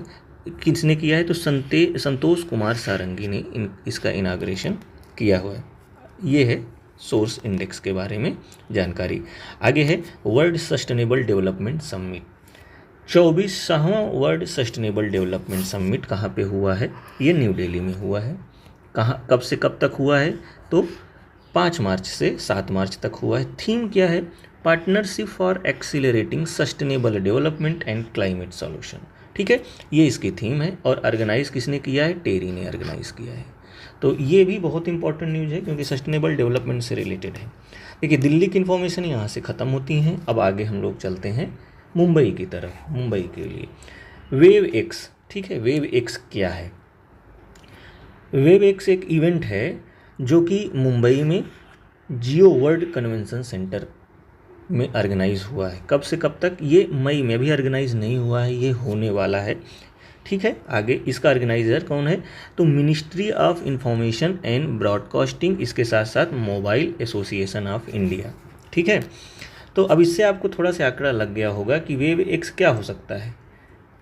वेव एक्स ये भी कहीं ना कहीं टेक्नोलॉजी, मोबाइल, है ना, इन्हीं सब चीज़ों से रिलेटेड है। तभी तो जियो वर्ल्ड कन्वेंशन सेंटर इसको जो है ऑर्गेनाइज कर रहा है, ऑर्गेनाइज कराया जा रहा है वहाँ पे, ठीक है। तो ये एक इन्फॉर्मेशन। नेक्स्ट है, अब देखिए यहाँ से आपको नेशनल्स जो कॉन्फ्रेंस इंडिया में हुई थी, खासकर दिल्ली और मुंबई में, अब इसको जैसे याद ही करना हुआ तो आप देखिए, आंख बंद करिए और आप तुरंत याद कर सकते हैं कि रायसेना डायलॉग दिल्ली में हुआ, वाटर सस्टेनेबिलिटी दिल्ली में हुआ, ग्रिड कॉन हुआ, सोर्स एक्स हुआ और वर्ल्ड सस्टेनेबल डेवलप। अब इसके अंदर की इन्फॉर्मेशन भी ब्रेन स्टॉर्मिंग करके याद किया जा सकता है। अब आगे चलते हैं। तो अब इंटरनेशनल कॉन्फ्रेंसेस के बारे में हम देखते हैं। तो international Ramayana conclave, international Ramayana conclave कहाँ पे हुआ है? तो ये कोलंबो में हुआ है, यही ध्यान रखिएगा। बहुत यहीं पे चेंजेस होते हैं और यहीं चेंज कर सकता है।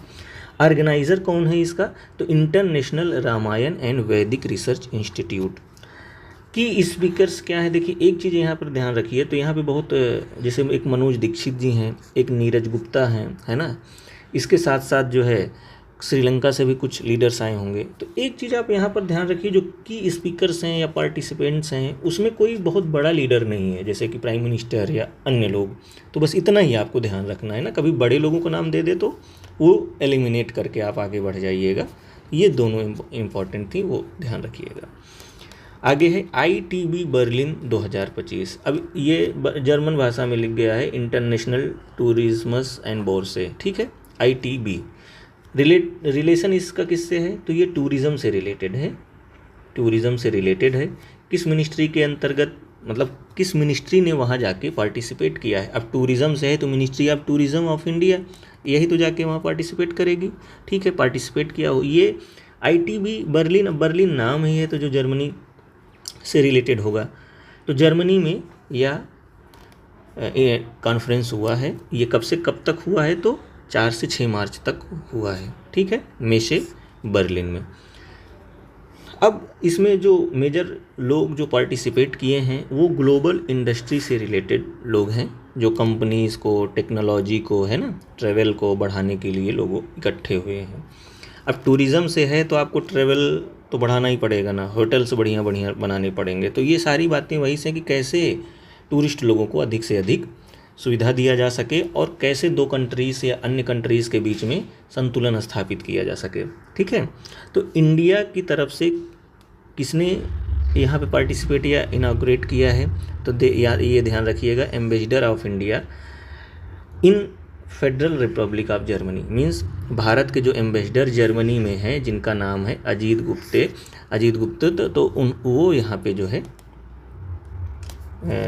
पार्टिसिपेट किए हैं। ठीक है, इसके साथ साथ मिनिस्टर ऑफ टूरिज़्म थे, ये इनका एक क्या नाम है, कांडुला दुर्गेश, आंध्र प्रदेश के। इसके बाद धर्मेंद्र भाव सिंह लोधी हैं जो ministry of tourism Madhya Pradesh के। तो आंध्र प्रदेश के टूरिस्ट मिनिस्टर हैं और मध्य प्रदेश के भी हैं और भारत के एम्बेसडर हैं। तो 3 लोग जो है यहाँ पे सम्मिलित थे। ठीक है, कायरो डिक्लेरेशन 2025। अब कायरो डिक्लेरेशन, अब ये किसकी राजधानी है? तो इस बताइए आप जल्दी से, मैं नहीं बताऊँगा, आगे चलते हैं। तो कायरो डिक्लेरेशन किससे रिलेटेड है? ये अरब लीग प्लान से रिलेटेड है।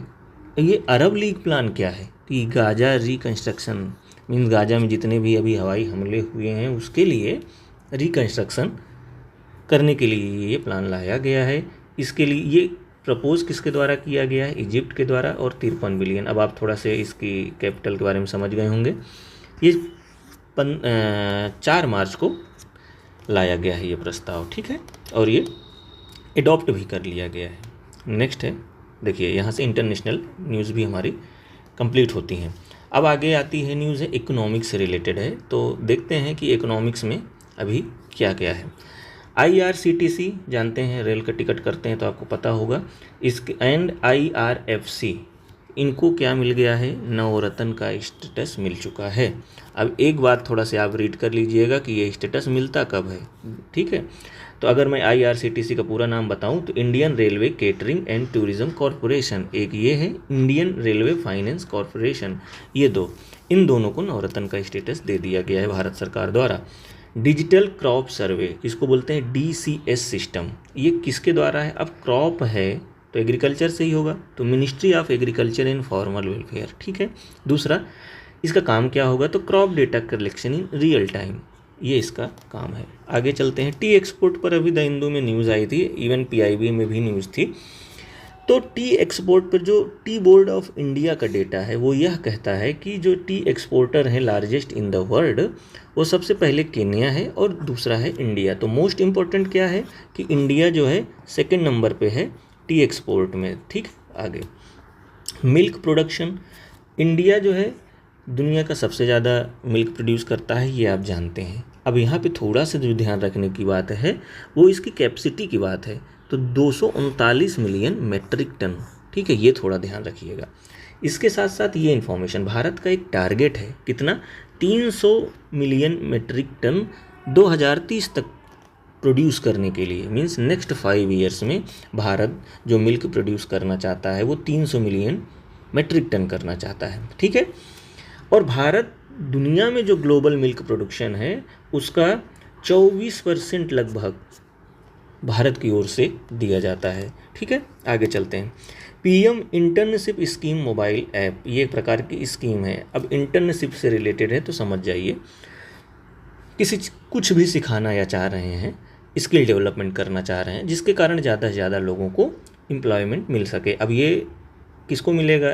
खासकर यूथ लोगों को। तो आइए देखते हैं। तो इनॉग्रेट कौन किया है? तो ministry of finance means Nirmala Sitharaman ने। ठीक है, कहाँ पे? न्यू दिल्ली में। अच्छा, इसका क्या पर्पज़ है? तो employment, skill development and opportunities for youth. अब ये सब ध्यान रखना है कि किसके लिए है। नेक्स्ट है प्रधानमंत्री इंटर्नशिप स्कीम। अब यहाँ PM internship scheme mobile app है ये। ठीक है, इसको इनाग्रेशन कौन किया था? निर्मला सीतारमन ने। ठीक है, और यही स्कीम थी PM इंटर्नशिप स्कीम, प्रधानमंत्री इंटर्नशिप स्कीम। ये पहले बजट में आई हुई है, 2024 और 25 के बजट में इसके बारे में बताया गया है।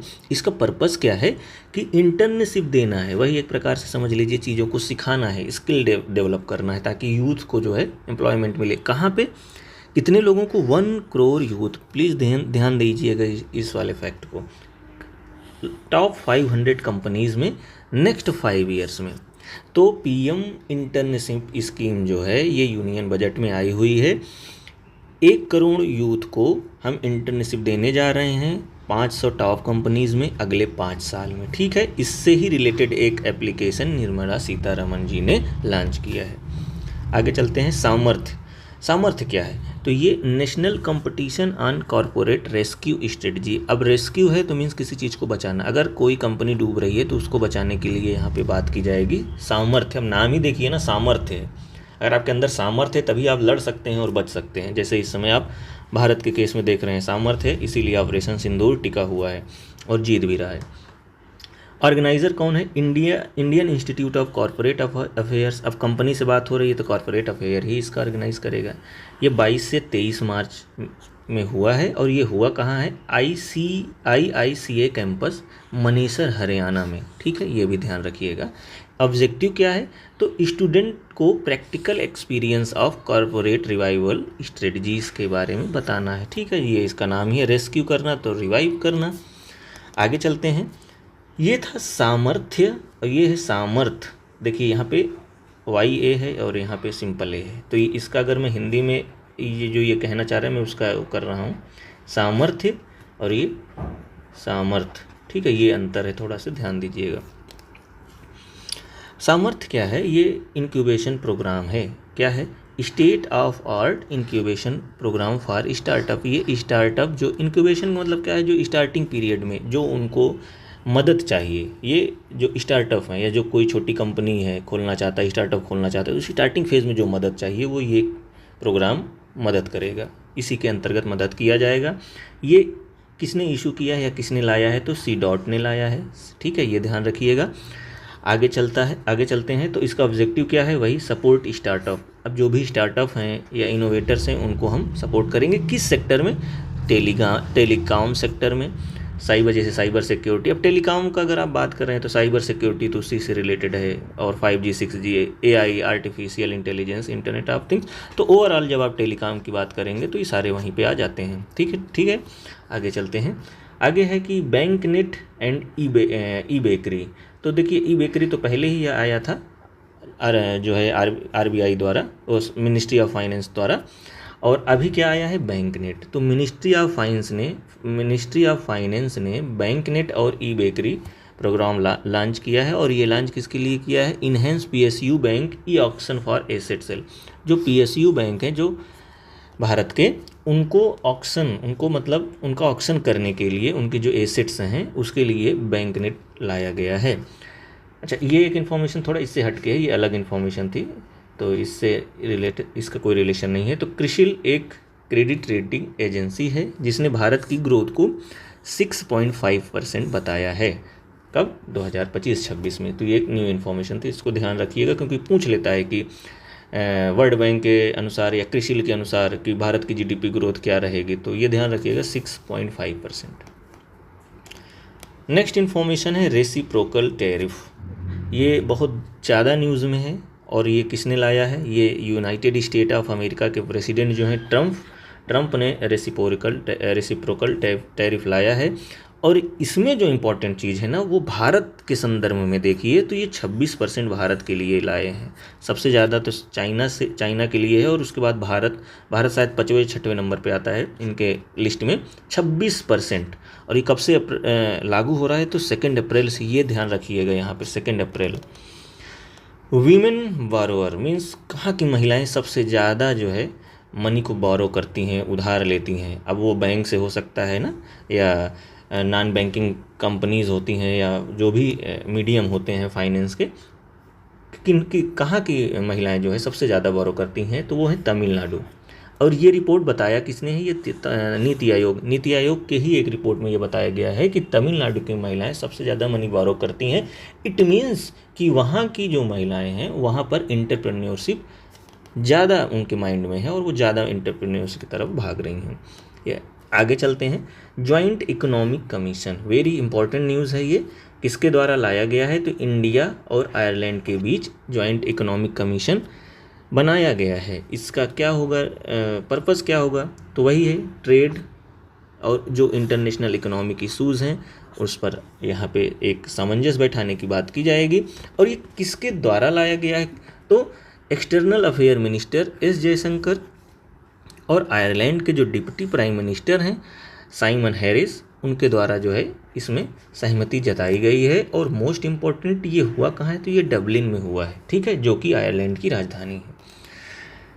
नेक्स्ट है joint working group meeting on agriculture, JWG। तो फर्स्ट JWG मीटिंग कहाँ पे हुई है, मीटिंग ऑन एग्रीकल्चर कहाँ हुई है, तो ये वर्चुअल मोड में हुई है। किसके बीच में हुई है, इंडिया और चिले के बीच में। वेरी इंपॉर्टेंट, सीधा क्वेश्चन आएगा कि joint working group on agriculture किन दो कंट्री के बीच है, या इंडिया किसके साथ मिलकर काम कर रहा है, तो चिले के साथ मिलकर काम कर रहा है। इसकी मीटिंग किसी कंट्री में जाकर या आकर नहीं हुई, ये सिंपल वर्चुअल मोड में हुई, ऑनलाइन हो गई है, ठीक है। 12 मार्च को यह कार्य संपन्न हुआ है। भारत की तरफ से जो चेयर किए हैं वो अजीत कुमार साहू हैं, जो कि ज्वाइंट सेक्रेटरी हैं डिपार्टमेंट ऑफ एग्रीकल्चर। ये वेरी उतना इम्पोर्टेंट नहीं है। और उनकी तरफ से, चिले की तरफ से कौन है, तो गैब्रियल लाइशेका करके उनका नाम है, बहुत अलग सा नाम है। तो इन दोनों ने ऑनलाइन मीटिंग किया और ये JWG को पूर्ण किया। आगे चलते हैं। प्रोक्योरमेंट ऑफ तुर मीन्स जानते हैं, अरहर की दाल जो होती है, और उड़द की दाल जो होती है, और मसूर की दाल होती है। 3 दाल मीन्स अरहर, तुर, और उसके बाद उड़द, और फिर मसूर। इस पर क्या है ना कि 100% भारत सरकार जो है पूरा 100% इन तीनों दालों को जो है खरीद लेगी, और ये बात बजट में खुद बताई गई है। अच्छा, ये कौन प्रोक्योर करेगा यानी कौन खरीदेगा, तो नाफेड एंड NCCF, ठीक है, ये ध्यान रखिएगा, ये दोनों करेंगे। अब एक चीज़ ये भी इम्पॉर्टेंट है कि ये कब तक के लिए है 100%, तो ये अगले 4 साल के लिए है, ठीक है, ये ध्यान रखिएगा। Anti dumping duty, anti dumping duty क्या है, ये भारत ने चाइनीज़ गुड्स पर एंटी डंपिंग ड्यूटी लगाई है और अगले 5 साल के लिए लगाई है। ध्यान ये रखना है कि कितने गुड्स हैं, 5 गुड्स हैं, चाइनीज़ गुड्स हैं, और ये 5 साल के लिए है, तो 5-5 याद रखिएगा। आगे चलते हैं। Bharat interface for money means Bhim 3.0। तो भीम 3.0 किसके द्वारा लॉन्च किया गया है, तो NPCI की एक सब्सिडरी कंपनी है भीम सर्विस लिमिटेड। तो NPCI भीम सर्विस लिमिटेड ने भीम 3.0 को लाया है। तो ये ध्यान रखिएगा, NPCI का पूरा नाम क्या है, national payment corporation of India, है ना। ये 3.0 याद रखिएगा। तो ये भी क्वेश्चन में आ सकता है कि NPCI ने हाल ही में भीम का कौन सा वर्जन लॉन्च किया है, 2.0, 3.0, 4.0, 5.0, तो यही सब क्वेश्चन बनेंगे और कंफ्यूज करेंगे, तो ध्यान से पढ़िए तो याद हो जाएगा। Trade watch quarterly, NITI Aayog एक रिपोर्ट जारी करती है हर 3 महीने के अंतर में। तो ये नीति आयोग के द्वारा ट्रेड वॉच एक रिपोर्ट लाई गई है, और इसका भी 2nd एडिशन है, मीन्स हाल ही में चालू किया गया है, ठीक है, न्यू दिल्ली में। अब कोई भी चीज़ नीति आयोग ले आएगी तो जब भी उसको पब्लिश करेगी तो दिल्ली से ही करेगी ना, क्योंकि उनकी वहीं पे क्वार्टर ही है, मतलब हेडक्वार्टर ही है। आगे चलते हैं। तो इंडिया का जो टोटल ट्रेड है ना, वो 5.6% से ग्रो किया है, और ये डेटा कब से कब तक का है, तो अप्रैल से लेकर सितंबर 2024 तक का डेटा है, ठीक है, एक बात। दूसरी बात, इंडिया का जो एक्सपोर्ट इंक्रीज़ किया है वो 5.2% से इंक्रीज़ किया गया है। वहीं इंपोर्ट जो है वो 6.07% से है, मींस इंपोर्ट एक्सपोर्ट से अधिक है। आगे है, अब एक्सपोर्ट में ही मर्केंटाइज एक्सपोर्ट है, ये कितना है, तो ये लगभग 35.4 बिलियन पर मंथ के हिसाब से ये इसका जो एक्सपोर्ट हो रहा है वो 35.4 बिलियन पर मंथ हो रहा है। वहीं जो इंपोर्ट हो रहा है वो कितना हो रहा है, तो 57.8 बिलियन पर मंथ के हिसाब से हो रहा है। तो मोस्ट इम्पॉर्टेंट डेटा ये है। अगर और कम्प्लेक्स क्वेश्चन बनेगा तो ये है, और बहुत ज़्यादा कम्प्लेक्स बनेगा तो ये है। तो आपको ये तीनों डेटा याद रखने हैं, इसलिए याद रखने कि ये नीति आयोग का है और हाल ही में चालू किया गया है। नेक्स्ट न्यूज़ है साइंस एंड टेक्नोलॉजी से। तो इसमें पहली बात जो है वो नेशनल से जितनी भी रिलेटेड इन्फॉर्मेशन है हम उसको बात करेंगे। जो चंद्रयान 5 मिशन भारत ने अप्रूव कर दिया है 13 मार्च 2025 को, और ये लॉन्च कब किया जाएगा, 2028 में इसको लॉन्च किया जाना प्रस्तावित है। अनाउंसमेंट कौन किए हैं, तो इसरो के चेयरमैन जो हैं वी नारायणन, इन्होंने इसका अनाउंसमेंट किया गया है। और ये चंद्रयान 5 मिशन किसके द्वारा लॉन्च किया जाएगा, तो इसरो के द्वारा, जिसकी मदद करेगा जाक्सा यानी जापान का। हाँ, आगे है, इसमें जो रोवर का वेट है वो लगभग 250 kg है, तो ये इतना इम्पोर्टेंट नहीं है, ये 10 टाइम्स बिगर है चंद्रयान 3 से। लेकिन हाँ, आप ये थोड़ा ध्यान रखिएगा और ये डेट याद रखिएगा। नेक्स्ट है, अच्छा थोड़ा से एक बार ये ध्यान देना ज़रूरी है, क्योंकि चंद्रयान के कई मिशन हो चुके हैं और वेरी इंपॉर्टेंट है, कभी भी मिलान में आ सकता है, तो एक बार रिवाइज कर लेते हैं। तो चंद्रयान 1 ये 2008 में आया है, और इसमें हमने क्या डिस्कवर किया है, वाटर मॉलिक्यूल्स इन मून, ठीक है, सक्सेसफुल रहा है। चंद्रयान 2 2019 में आया है, और ये ऑर्बिटर इसका सक्सेसफुल रहा, लेकिन लैंडर जो हम न्यूज़ में भी देखे कि वो फेल हो गया था। इसके मतलब ये हुआ है कि पूरी तरह सक्सेस नहीं था, पार्शियल सक्सेस था। चंद्रयान 3 अभी हाल ही में 2023 में, और हमने पहली बार साउथ पोल में लैंडिंग किया और ये सक्सेस रहा। अब चंद्रयान 4 2027 में आने वाला है, और हम यहाँ पर क्या कहेंगे कि चंद्रमा की जो मृदा है उसका एक सैंपल लाएंगे, तो ये अभी हुआ नहीं है, ये आने वाला है। चंद्रयान 5 अगले ही साल उसके 2028 में, और यहाँ पे हम क्या करेंगे, डिटेल स्टडी हम करेंगे मून की, और यहाँ हमारा जो रोवर जाएगा वो 250 किलोग्राम का जाएगा, ये भी अपकमिंग है। आगे फ्यूचर का कुछ इसरो प्लान है, उसको हम देख लेते हैं। जैसे चंद्रयान 4 2027, इसको हमने पढ़ ही लिया है। गगनयान मिशन इंडिया का फर्स्ट मैन स्पेस मिशन होगा। इंडियन स्पेस स्टेशन, हम 2035 तक अपना खुद का स्पेस स्टेशन बनाएंगे, और वहाँ फिर रिसर्च करने में हमको बहुत हेल्पफुल मिलेगी, मदद मिलेगी। थर्मल रिसर्च सेंटर, ये कहाँ इनाग्रेट किया गया है, तो IIT मद्रास में बनाया जा रहा है। इसका इनाग्रेशन फिर से वी नारायण ने किया है, जो वी नारायणन इसरो के चेयरमैन है। इसका क्या पर्पज़ है, तो heat dissipation in satellites and launch vehicle, जो हीट के इशूज़ हैं सैटेलाइट से, मीन्स उससे रिलेटेड सारी इन्फॉर्मेशन, उससे रिलेटेड सारी जो डिस्कवरीज होंगी वो थर्मल रिसर्च सेंटर में होंगी। आगे चलते हैं सहयोग पोर्टल। सहयोग पोर्टल क्या है, सहयोग पोर्टल क्या करेगा कि एक फ्रेमवर्क और इकोसिस्टम बनाएगा जो हमें साइबर क्राइम से बचाएगा, ठीक है। ये ministry of home affairs related है। डेयर टू इराडी टीबी, इसको अगर मैं बोलूँ तो dare to erad TB, erad stand for eradication, ठीक है, ये ध्यान रखिए। तो dare to erad TB means ये है इरेडिकेट टीबी को ख़त्म करने के लिए ये प्रोग्राम लाया गया है। एक चीज़ ये ध्यान रखिएगा, जो भी drug resistant tuberculosis means TB है इंडिया में, उनके लिए ये लॉन्च किया गया। मीन्स दवा खाते खाते टीबी ख़त्म ही नहीं हो रही है, उस प्रकार की टीबी को डेयर टू इरेड टीबी लाया गया है प्रोग्राम। ये लॉन्च कब किया गया है, तो ये वर्ल्ड टीबी डे जो 24 मार्च को मनाया गया है, 2022 में आया है, ये ध्यान रखिएगा। तो वर्ल्ड टीबी डे तो 24 मार्च को मनाया ही जाता है, सब जानते हैं। तो ये डेयर टू इरेडिकेट टीबी जो है ये 2022 में प्रोग्राम लाया गया है, ठीक है, ये ध्यान रखिए। न्यूज़ में है इसलिए इसकी यहाँ चर्चा हुई है, क्यों न्यूज़ में है वो अभी हम बताते हैं। लेड बाई किसके द्वारा ये लाया गया है, तो डिपार्टमेंट ऑफ बायोटेक्नोलॉजी, जो ministry of science and tech के साथ टेक द्वारा लाया गया है। इसमें कोलैबोरेट कौन कर रहे हैं, ICMR और CSIR, ठीक है, ये ध्यान रखिएगा। इसके साथ साथ Indian tuberculosis genomic surveillance consortium भी इनके साथ मिलकर काम कर रहा है। ये न्यूज़ में इसलिए था कि भारत सरकार ने हाल ही में 10,000 जीनोम सीक्वेंस जो है वो माइक्रोबैक्टीरियम टीबी से उसको कंप्लीट कर दिया है, ठीक है। ये हमारा एक जीनोम सीक्वेंस का प्रोजेक्ट था जो कंप्लीट हो चुका है, और ये कंप्लीट कब हुआ है ध्यान रखिएगा, 24 मार्च 2024 को, ठीक है। आगे चलते हैं। अपार ID का इस समय बहुत ज़्यादा न्यूज़ में चला, तो अपार ID का पूरा नाम पहले जान लेते हैं। तो automated permanent academic account registry, ठीक है, ये अपार ID है। क्या इसका एम है, तो स्टूडेंट से रिलेटेड जो रिकॉर्ड्स होंगे, जैसे उनकी मार्कशीट हो गई, एडमिशन हो गया, और जितनी भी रिलेटेड इन्फॉर्मेशन वो सारी एक साथ होंगी, ठीक है। और ये किसके द्वारा लाया गया है, तो ये नेशनल एजुकेशन पॉलिसी 2020 में इसकी चर्चा की गई है पहले ही। और ये किस पर्पज से लाया गया है, तो 1 नेशन 1 स्टूडेंट ID सिस्टम के पर्पज से इसको लाया गया है, ठीक है। अपार ID जो है इसमें 12 डिजिट ID है, ये याद रखिएगा, डिजिट मीन्स नंबर है, यहाँ अल्फ़ाबेट नहीं है, तो 12 डिजिट ID है, ओके।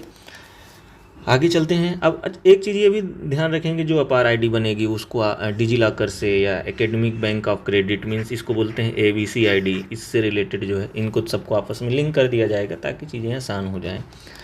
75-25 इनिशिएटिव, 75-25 इनिशिएटिव का मतलब क्या है? तो 75 का यहाँ मतलब है 75 मिलियन इंडिविजुअल्स और 25 का मतलब है दिसंबर 2025। किसके लिए? जो हाइपरटेंशन और डायबिटीज़ उसको ख़त्म करने के लिए है। ठीक है, ये इंपॉर्टेंट है, भारत सरकार के द्वारा लॉन्च किया गया। मेलियोडिसिस क्या है? ये एक बैक्टीरियल इन्फेक्शन है जो अभी हाल ही में उड़ीसा में देखा गया है। ठीक है, ये किसके द्वारा किया गया है? तो इसका थोड़ा सा नाम में भाई प्रोनाउंसिएशन में दिक्कत होगी तो आप लोग समझ लीजिएगा। बरखोल्डेरिया स्यूडोमलाई करके ये बैक्टीरिया का नाम है। ठीक है, आगे चलते हैं। जो इंटरनेशनल रिलेटेड इन्फॉर्मेशन है उनको देखते हैं। तो पहले हम यूएसए से बात शुरू करेंगे। तो नासा का एक मिशन है जिसका नाम है IM-2 मिशन। ठीक है, IM-2 मिशन, इसका क्या ऑब्जेक्टिव है?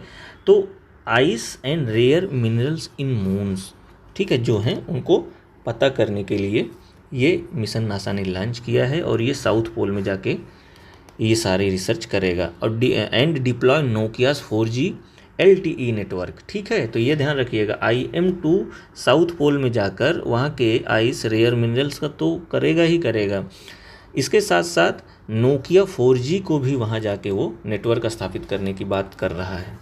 आगे है तो लैंडर ब्लू घोस्ट। तो ब्लू घोस्ट क्या है? ये एक प्रकार का लैंडर है। कहाँ जाएगा? ये मून में जाएगा। किसके द्वारा है? यूनाइटेड स्टेट ऑफ अमेरिका जो लॉन्च कर रही है वो फायरफ्लाई एरोस्पेस है। आगे चलते हैं। एथना लैंडर। एथना लैंडर क्या है? ये किसके लिए लाया गया है? तो ये मून के साउथ पोल में जाएगा और ये स्पेस एक्स फाल्कन 9 रॉकेट के द्वारा लॉन्च किया जाएगा। इसका भी काम है आइस और अदर रिसोर्सेज की जानकारी लेना। और ये नासा का पार्टनर मिशन है। क्या? NASA lunar trail blazer satellite, जो नासा की लूनर ट्रेल ब्लेजर सैटेलाइट है, ये उसी का एक सब्सिडरी या उसी का एक पार्टनर मिशन है, एथना लैंडर। ओके, आगे है स्फेयर एक्स। स्फेयर एक्स क्या है? तो स्फेयर एक्स किसके द्वारा लाया गया है? ये नासा के द्वारा लाया गया है। ठीक है, किस लिए लाया गया है? तो जो यूनिवर्स की है वो हिस्ट्री के, जो यूनिवर्स की है कि कब बना, कैसे बना, उन सारी चीज़ों के बारे में हमें जानकारी लेना है, इसीलिए नासा ने ये प्रोग्राम स्फेयर एक्स लॉन्च किया है।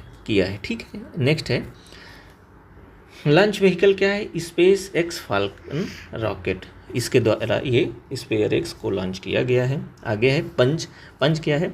Polarimeter to unify the corona and heliosphere. अब कोरोना और हेलिस्फेयर क्या है? ये सन है, तो सन का जो आउटर पार्ट होता है उसी को हम बोलते हैं कोरोना। ठीक है, ध्यान रखिएगा, ये नासा के द्वारा लॉन्च किया गया है और स्पेस एक्स फाल्कन रॉकेट के द्वारा ही लॉन्च किया है। इसका स्टडी क्या किसकी स्टडी करेगा? तो सन का आउटर, मैं अभी बताया ना, आउटर पार्ट जो है वो कोरोना और सोलर विंड की जानकारी हमें देगा। उसके बाद है क्या है? Gamma 3 AI model. ठीक है, इसमें क्या है? ये गूगल के द्वारा लॉन्च किया गया है। It is a light weight open AI model. ठीक है, light weight open AI model, ये ध्यान रखिएगा। Design to run effectively on smartphone, laptop and other computering platform. तो ये जो AI मॉडल है गामा 3 हो सकता है इसका प्रोनाउंसिएशन कुछ और भी हो, तो वो आप देख लीजिएगा।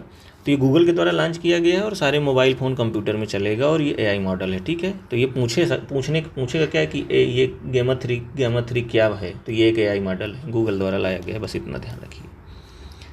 नेक्स्ट इन्फॉर्मेशन है डिफेंस से रिलेटेड। अब आगे चलते हैं, पहले हम बात करेंगे नेशनल डिफेंस से रिलेटेड जो भी इन्फॉर्मेशन है। ठीक है, तो पहला है वेपन से रिलेटेड, VLSRSAM।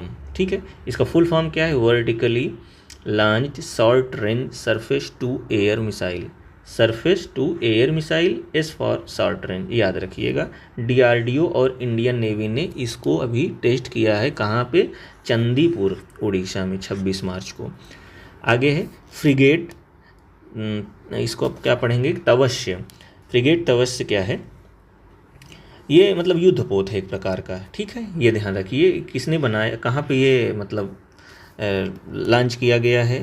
तो ये गोवा शिपयार्ड लिमिटेड ने इसको बनाया है और 24 मार्च को ये लॉन्च किया गया है। और ये प्रोजेक्ट 1135.6 उसके अंतर्गत लॉन्च किया गया। तो आपको ये सारी इन्फॉर्मेशन ना भी याद रहें तो दिक्कत नहीं, बस ये याद रखिए है क्या, ये है एक फ्रिगेट। अस्त्रा मिसाइल, अस्त्रा मिसाइल क्या है? अस्त्रा बीवी राम, ठीक है, बीवी रैम। तो बियॉन्ड विजुअल रेंज, मतलब बियॉन्ड विजुअल रेंज, जो आप देख नहीं सकते हैं, ये उसके बाहर जाके अटैक कर सकती है।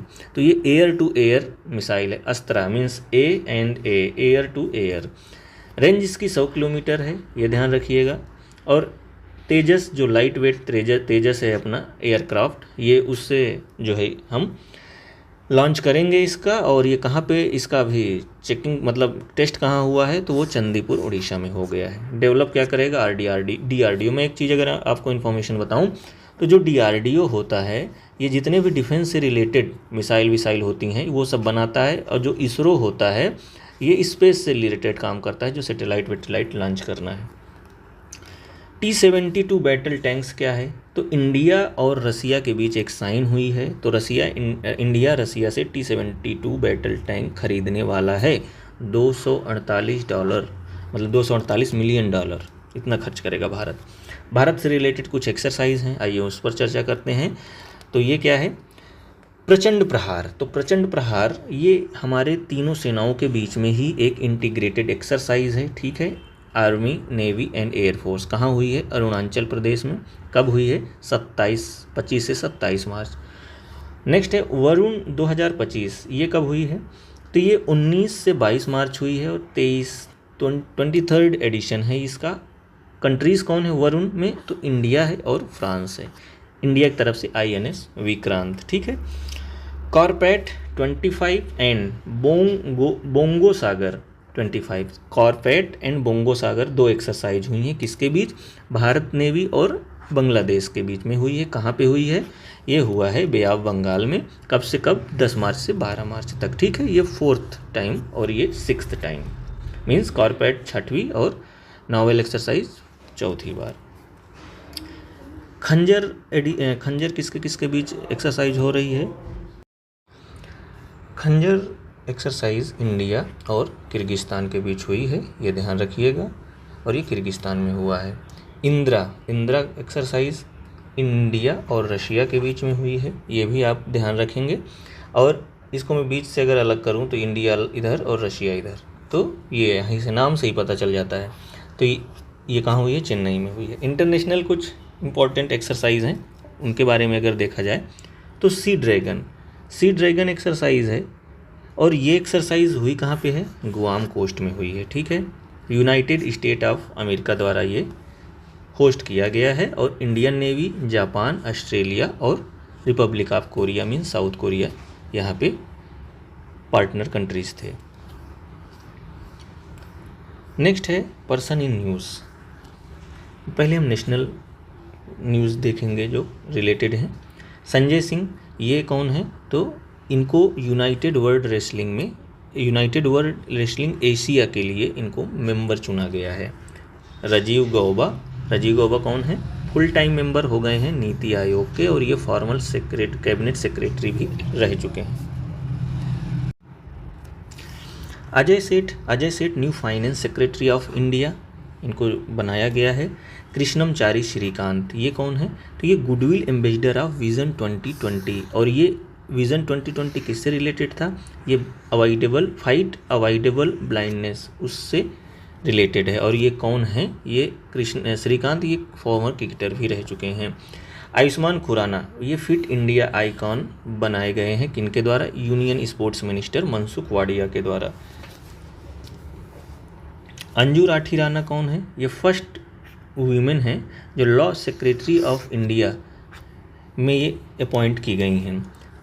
नेक्स्ट है जस्टिस जोयमेला बागची, ये कलकत्ता हाई कोर्ट में जस्टिस थे और अभी इनको सुप्रीम कोर्ट में जज बना दिया गया है। साइना नेहवाल, ये बैडमिंटन स्टार है भारत की, और इनको मेंस्ट्रुअल हाइजीन ब्रांड नारिका ने जो है ब्रांड एम्बेसडर बनाया है। गारिमेला बालकृष्णा, ये कौन है? ये क्लासिकल सिंगर हैं, ये ध्यान रखिएगा, अभी हाल ही में इनकी डेथ हो गई है।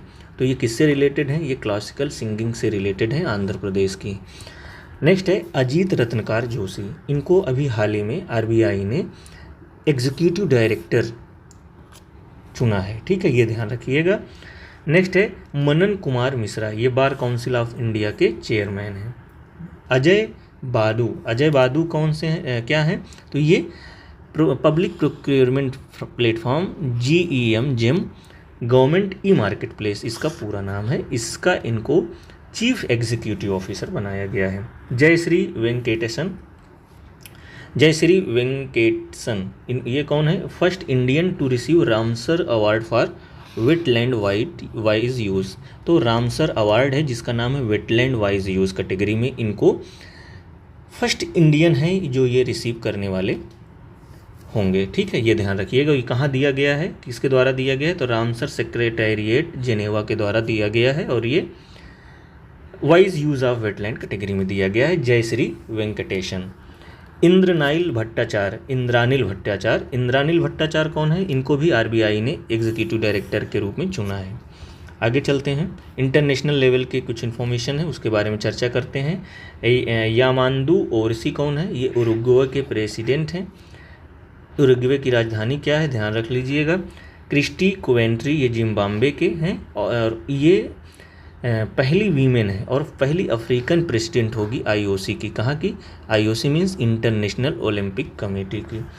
नेतुम्बो नंदी नदैथवा ये पहली वीमेन प्रेसिडेंट कहाँ की बनी है, नमीबिया की।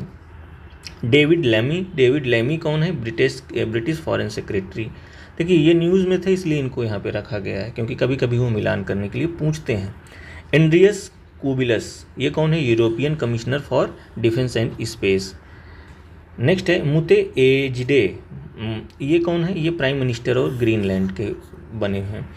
कीर स्टारमर कौन है, यूनाइटेड किंगडम के प्राइम मिनिस्टर हैं।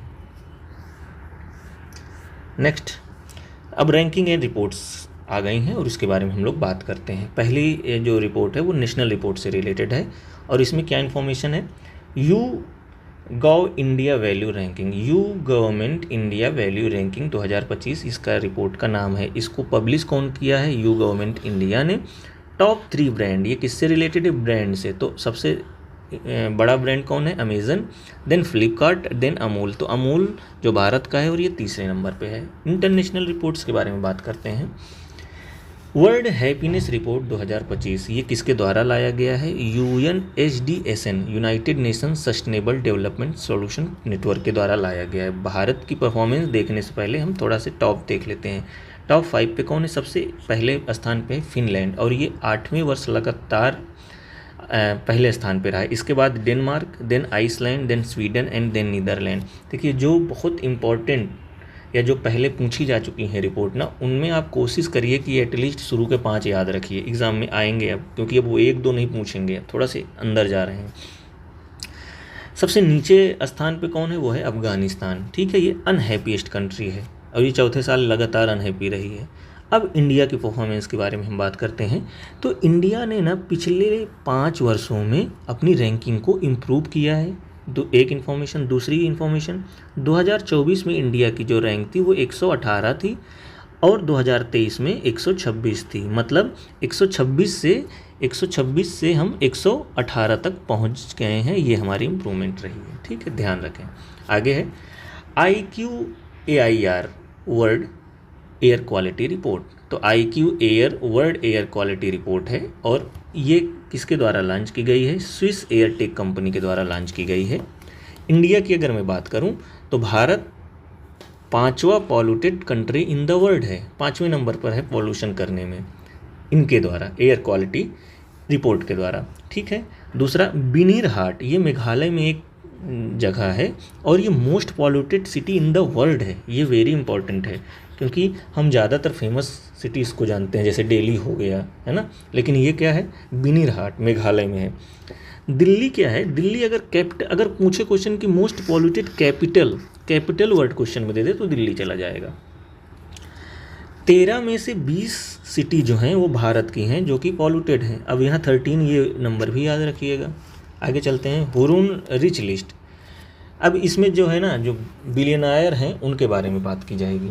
कौन सबसे रिच है दुनिया में, तो इलॉन मस्क जो टेस्ला के CEO हैं ये सबसे रिच हैं।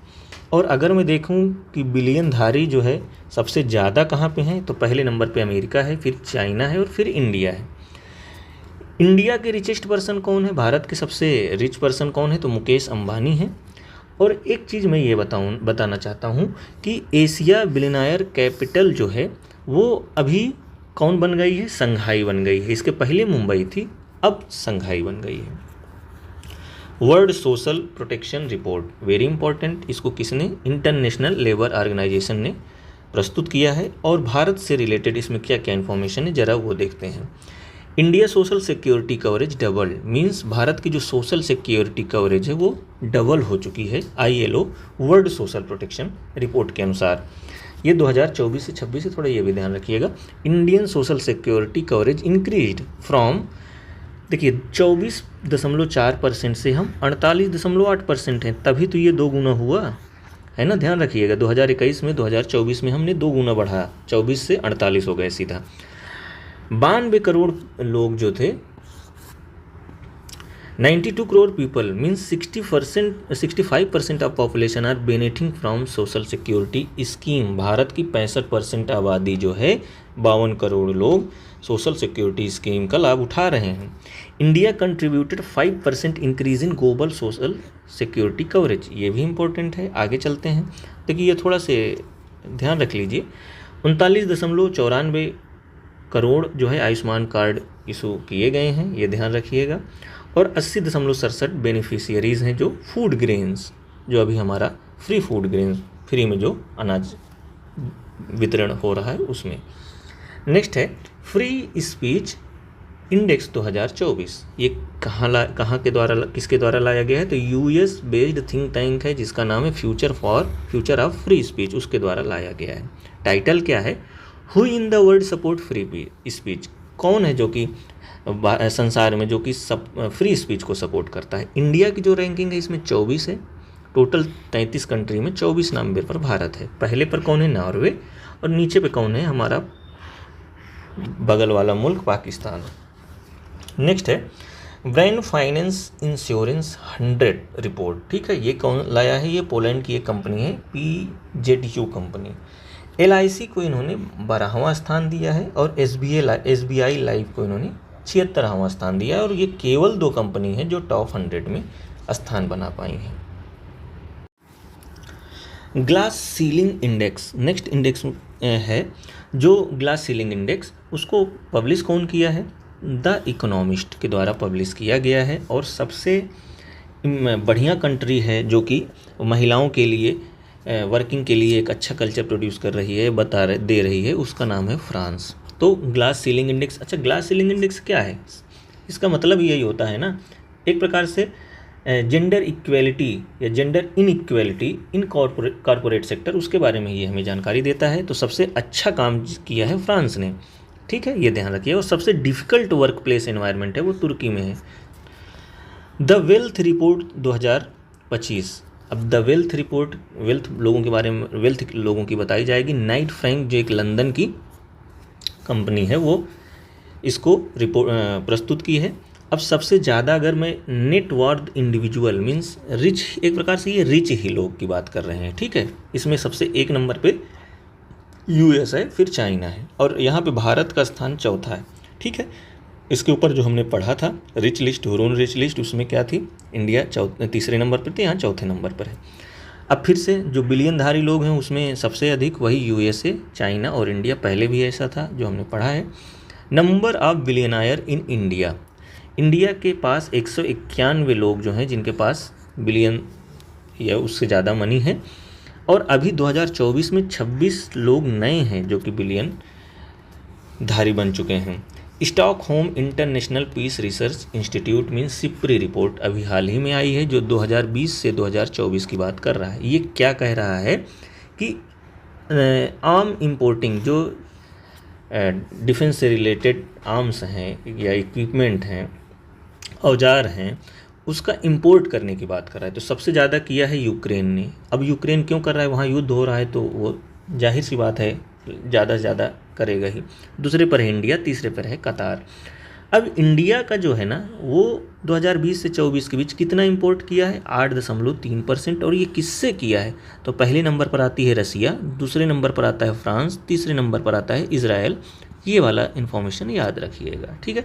टॉप 3 याद रख लीजिए और इंडिया का याद रख लीजिए। India ranked as the second largest arms importer, ये ऊपर वाली बात पूरी कह रहा है, इसमें कोई दिक्कत की बात नहीं है। और यहाँ पर 8.3% होना चाहिए, सॉरी ये ठीक। इंडिया देखिए, इंडिया जो है सेकंड लार्जेस्ट तो है, लेकिन एक चीज़ यहाँ ध्यान रखने वाली बात ये है कि हमारा जो इंपोर्ट है ना वो डिक्लाइन किया है और 9% से डिक्लाइन किया है। आज भी मतलब हम 8.3% वर्ल्ड में इंपोर्ट कर रहे हैं, लेकिन अगर पिछली तुलना के हिसाब से देखें 2019 से 2015 और 19 वाले सेशन से आज के सेशन में बात करता हूं तो ये 9.3% से गिरा है, ठीक है, ये ध्यान रखिएगा। European arms import surge by 155%। अब देखिए सिंपल बात है, यूरोपियन आर्म इंपोर्ट इसलिए बढ़ा है क्योंकि यूक्रेन युद्ध चल रहा है तो ऑब्वियसली बढ़ेगा। आगे चलते हैं, China dropped out of the top 10 arms importer. ये इंपॉर्टेंट न्यूज़ इसलिए है कि इसके पहले चाइना जो है टॉप 10 में था इंपोर्ट करने में, लेकिन अभी चाइना क्योंकि खुद ही वो सेल्फ रिलायंट हो चुका है इसीलिए वो टॉप 10 से हट गया है, और ये 1990 के बाद पहली बार हुआ है। पाकिस्तान ने कितना इंपोर्ट किया है, तो उनका इंपोर्ट इंक्रीज़ हो गया है 61% से, पिछले अगर तुलना करें 2015-19 से और 20-24 की बात करें तो, ठीक। अब सबसे ज़्यादा एक्सपोर्ट कौन कर रहा है, तो एक्सपोर्ट करने में सबसे पहले पर हैं यूनाइटेड स्टेट, दूसरे पर है फ्रांस, ठीक है। ये इंपॉर्टेंट न्यूज़ थी। अब हम लोग एकदम लास्ट में चल रहे हैं धीरे धीरे। अब आते हैं स्पोर्ट्स। अब स्पोर्ट्स से रिलेटेड न्यूज़ में जो मैं बात करूँगा, पहले नेशनल की बात करूँगा फिर इंटरनेशनल की बात करूँगा, ठीक है। आगे इंटरनेशनल मास्टर लीग, ये क्रिकेट से रिलेटेड अभी लीग हो रही थी, तो उसमें क्या हुआ कि भारत ने 6 विकेट से किसको हरा दिया है, वेस्ट इंडीज़ को हरा दिया है। और ये मैच हुआ कहाँ था, ये नया रायपुर छत्तीसगढ़ में हुआ था, SVNS इंटरनेशनल स्टेडियम में। रणजी ट्रॉफी जो होती है हर साल और इस बार भी हुई, तो विनर कौन था, विदर्भा ने तीसरी बार जीता है और हराया किसको है, केरल को हराया है, ठीक है। मैच हुआ है नागपुर में।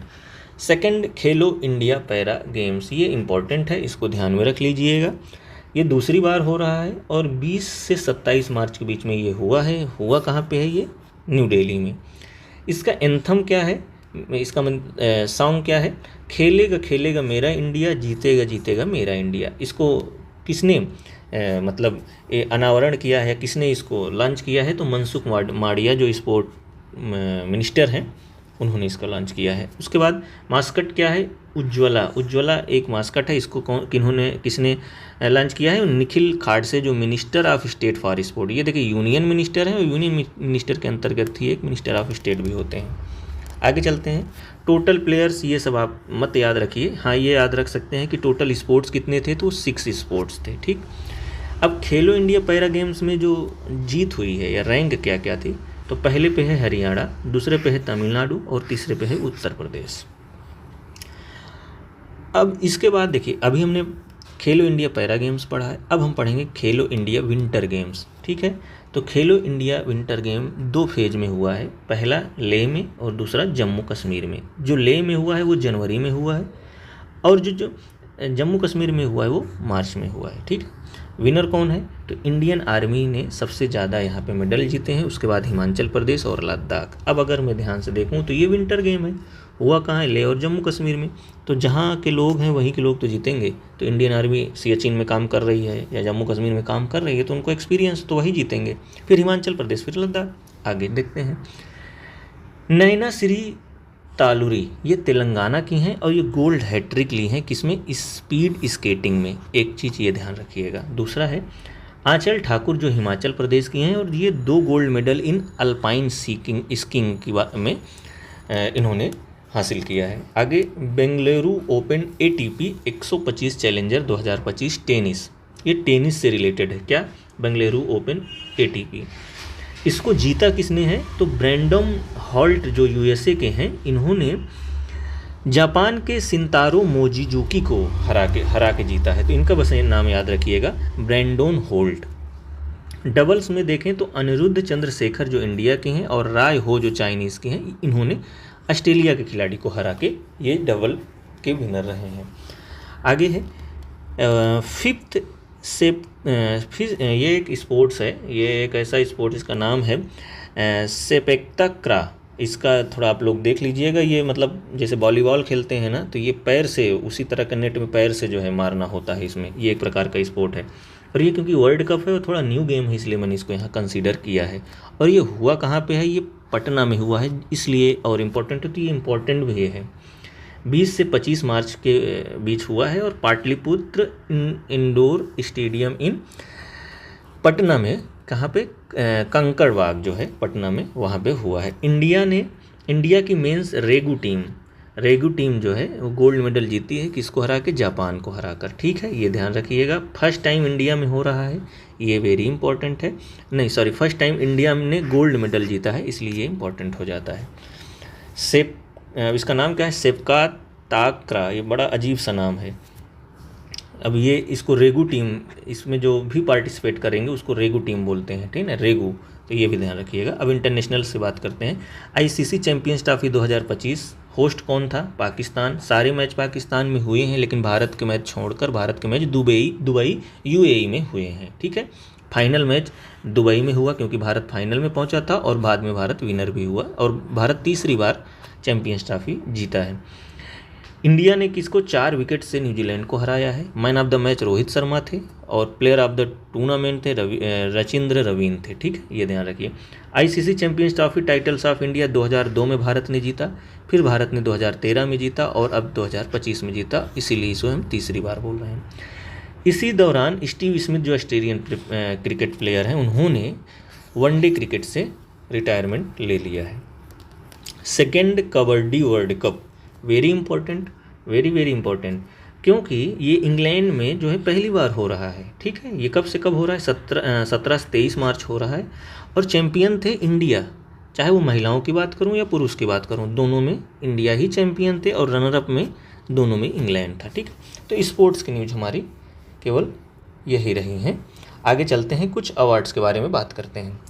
सरस्वती सम्मान ये किसको मिला है, ये भद्रेश दास एक संस्कृत स्कॉलर हैं, उनको सरस्वती सम्मान दिया गया है।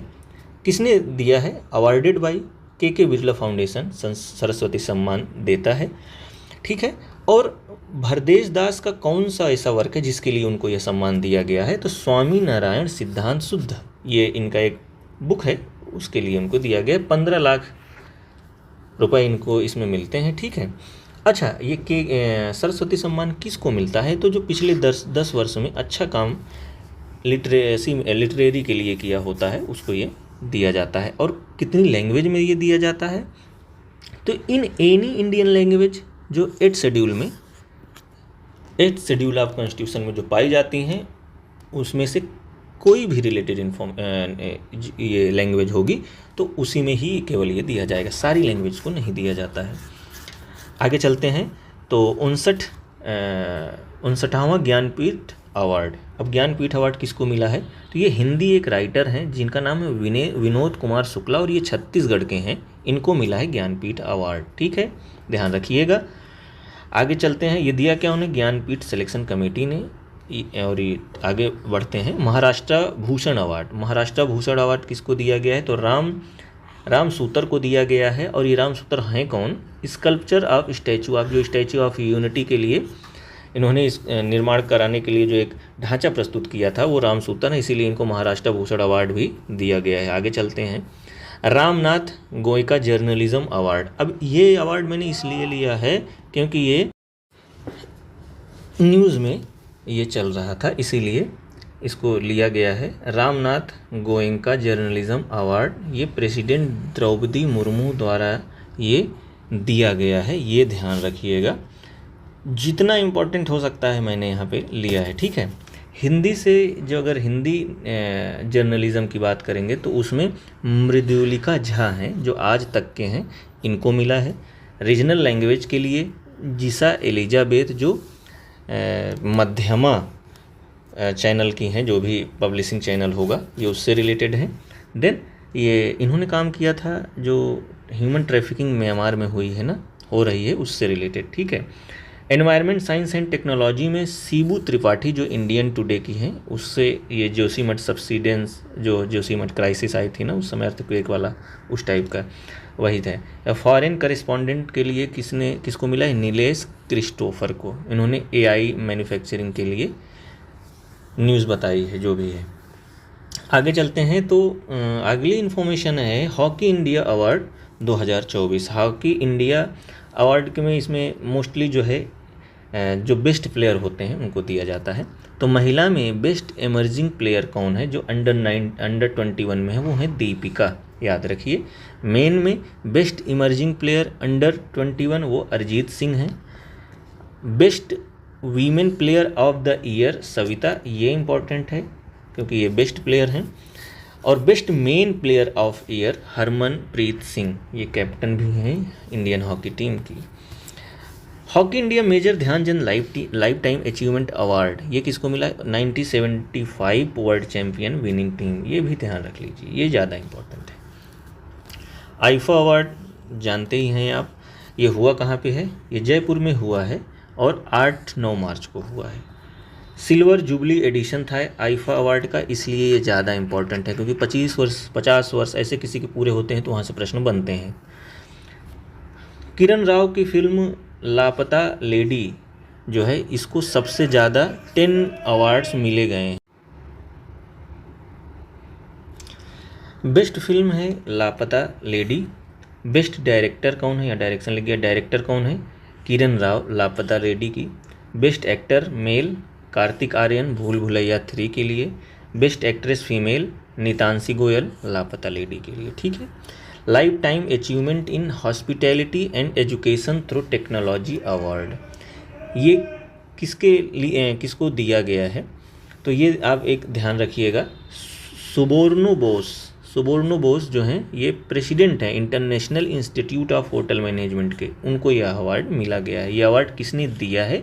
तो union tourism minister Gajendra Shekhawat ने दिया है। और कब दिया है? तो वाइब्रेंट भारत ग्लोबल समिट 2025 की जो हुई है वहाँ पर ये दिया गया है।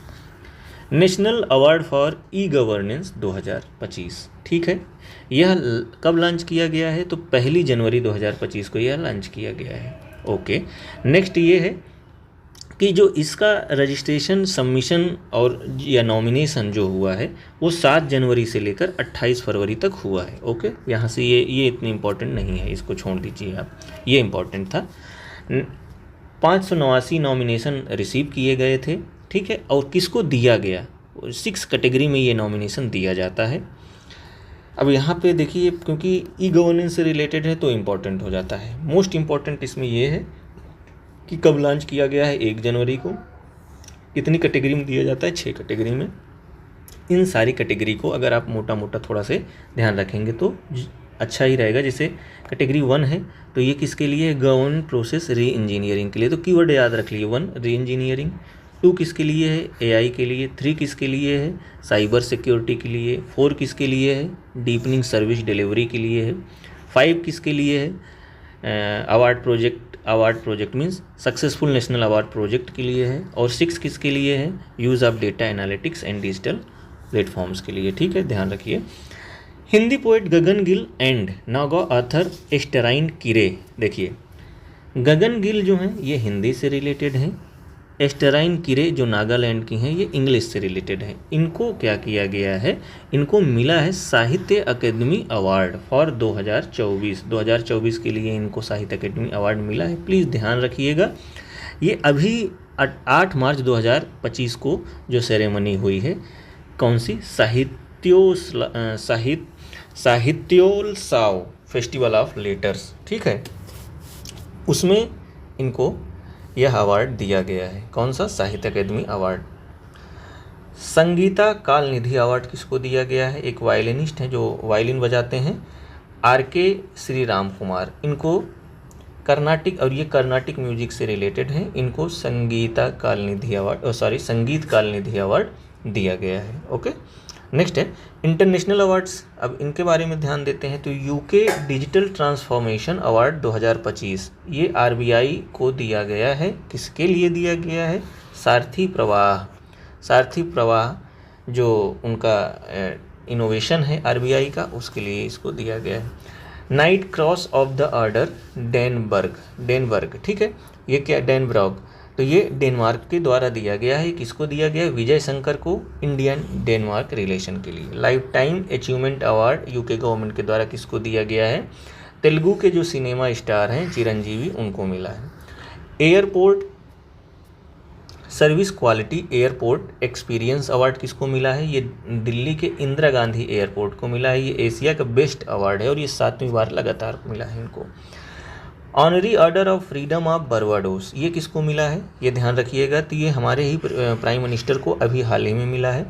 ऑनरी ऑर्डर ऑफ फ्रीडम किसने दिया है? बारबाडोस की प्रेसिडेंट कौन है? डेम सेंद्रा माशन, ठीक है। अब बारबाडोस की थोड़ा से आप कैपिटल याद रख लीजिए और उसकी लोकेशन ध्यान दे लीजिएगा।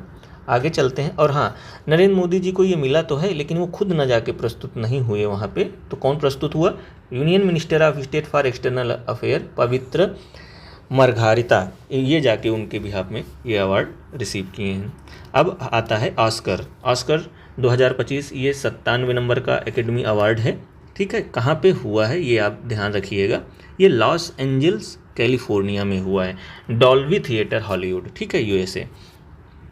Best picture Anora, best director Sean Baker जो एनोरा से ही रिलेटेड है, बेस्ट एक्टर एड्रियन ब्रॉडी जो फिल्म है the Brutalist, best actress Mikey Madison जो एनोरा से ही रिलेटेड है, best international feature film I am still here जो ब्राज़ील से रिलेटेड है, best documentary feature no other land. Next topic है बुक्स एंड ऑथर्स। देखिए दिया सलाई किनकी बुक है? तो ये कैलाश सत्यार्थी की बायोग्राफी ऑटोबायोग्राफी है, उन पर लिखी गई है दिया सलाई। नेक्स्ट बुक है मार्च ऑफ ग्लोरी, ये किसके द्वारा लिखा है? तो ये के Arumugam and Errol D cruise द्वारा लिखा गया है। नेक्स्ट बुक है टू द सेवेंथ जनरेशन, तो इसको किसने लिखा है? वी.आई. माथन ने। Next Leo the untold story of Chennai super king, तो इसको किसने लिखा है? व्यास रामन ने। और जो लास्ट टॉपिक है हमारा वो है इम्पॉर्टेंट डेज एंड थीम्स, ठीक है। आइए बात करते हैं। वर्ल्ड वाइल्ड लाइफ डे ये कब मनाया जाता है? ये 3 मार्च को मनाया जाता है। इसकी थीम ध्यान रखिएगा, wild life conservation, finance, investing in people and planet. World hearing day कब मनाया जाता है? ये भी 3 मार्च को ही मनाया जाता है। इसकी थीम थी change the mindset, empower yourself and make year and hearing care a reality for all. तो देखिए ये सबसे इम्पोर्टेंट है, ये बस आप ध्यान से इसको पढ़ लीजिए, उतना इम्पोर्टेंट नहीं है। नेक्स्ट है नेशनल सिक्योरिटी वीक, ये कब से कब? 4 मार्च से लेकर 10 मार्च तक ये मनाया गया है। थीम क्या है? Security and wellbeing imperative for developed India.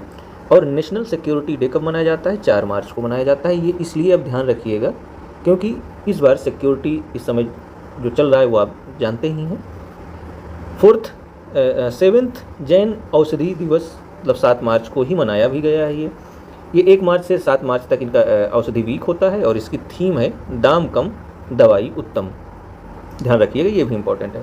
International women day कब मनाया जाता है? 8 मार्च को मनाया जाता है। इसकी थीम क्या है? Accelerate action. नेक्स्ट है वर्ल्ड कंज्यूमर राइट डे, ये कब मनाया जाता है? ये 15 मार्च को मनाया जाता है। इसकी थीम है a just transition to sustainable lifestyle. World forest day ये 21 मार्च को मनाया जाता है। ये इसका थीम क्या है? फॉरेस्ट एंड फूड, ये भी बहुत ज़्यादा इंपॉर्टेंट है। वर्ल्ड वाटर डे ये देखिए 22 मार्च को मनाया जाता है और इसकी थीम है ग्लेशियर प्रिजर्वेशन, ये भी बहुत इंपॉर्टेंट है। नेक्स्ट है वर्ल्ड टीबी डे, ये 24 मार्च को मनाया जाता है और इसकी थीम है yes we can end TB commit invest and deliver, ये भी बहुत इंपॉर्टेंट है। इंटरनेशनल जीरो वेस्ट डे ये मार्च 30 को मनाया गया है और इसकी थीम है toward zero waste in fashion and textile, ठीक है। तो इसमें आप देखेंगे तो 4-5 ज़्यादा इंपॉर्टेंट है और टोटल इसमें 10 डेज़ को मैंने लिया है थीम के साथ साथ। तो दोस्तों मार्च मंथ के लिए इतना ही है और जितना मुझसे हो सका है मैंने इसमें कवर किया है और मैं आपसे फिर से कहता हूँ 90% क्वेश्चंस यहीं से आपको आएंगे। चैनल में बने रहने के लिए धन्यवाद। अन्य लोगों तक भी ये चैनल को शेयर करें ताकि ज़्यादा से ज़्यादा लोग संजीवनी ज्ञान कुंभ का पार्ट बन सकें। Thank you so much.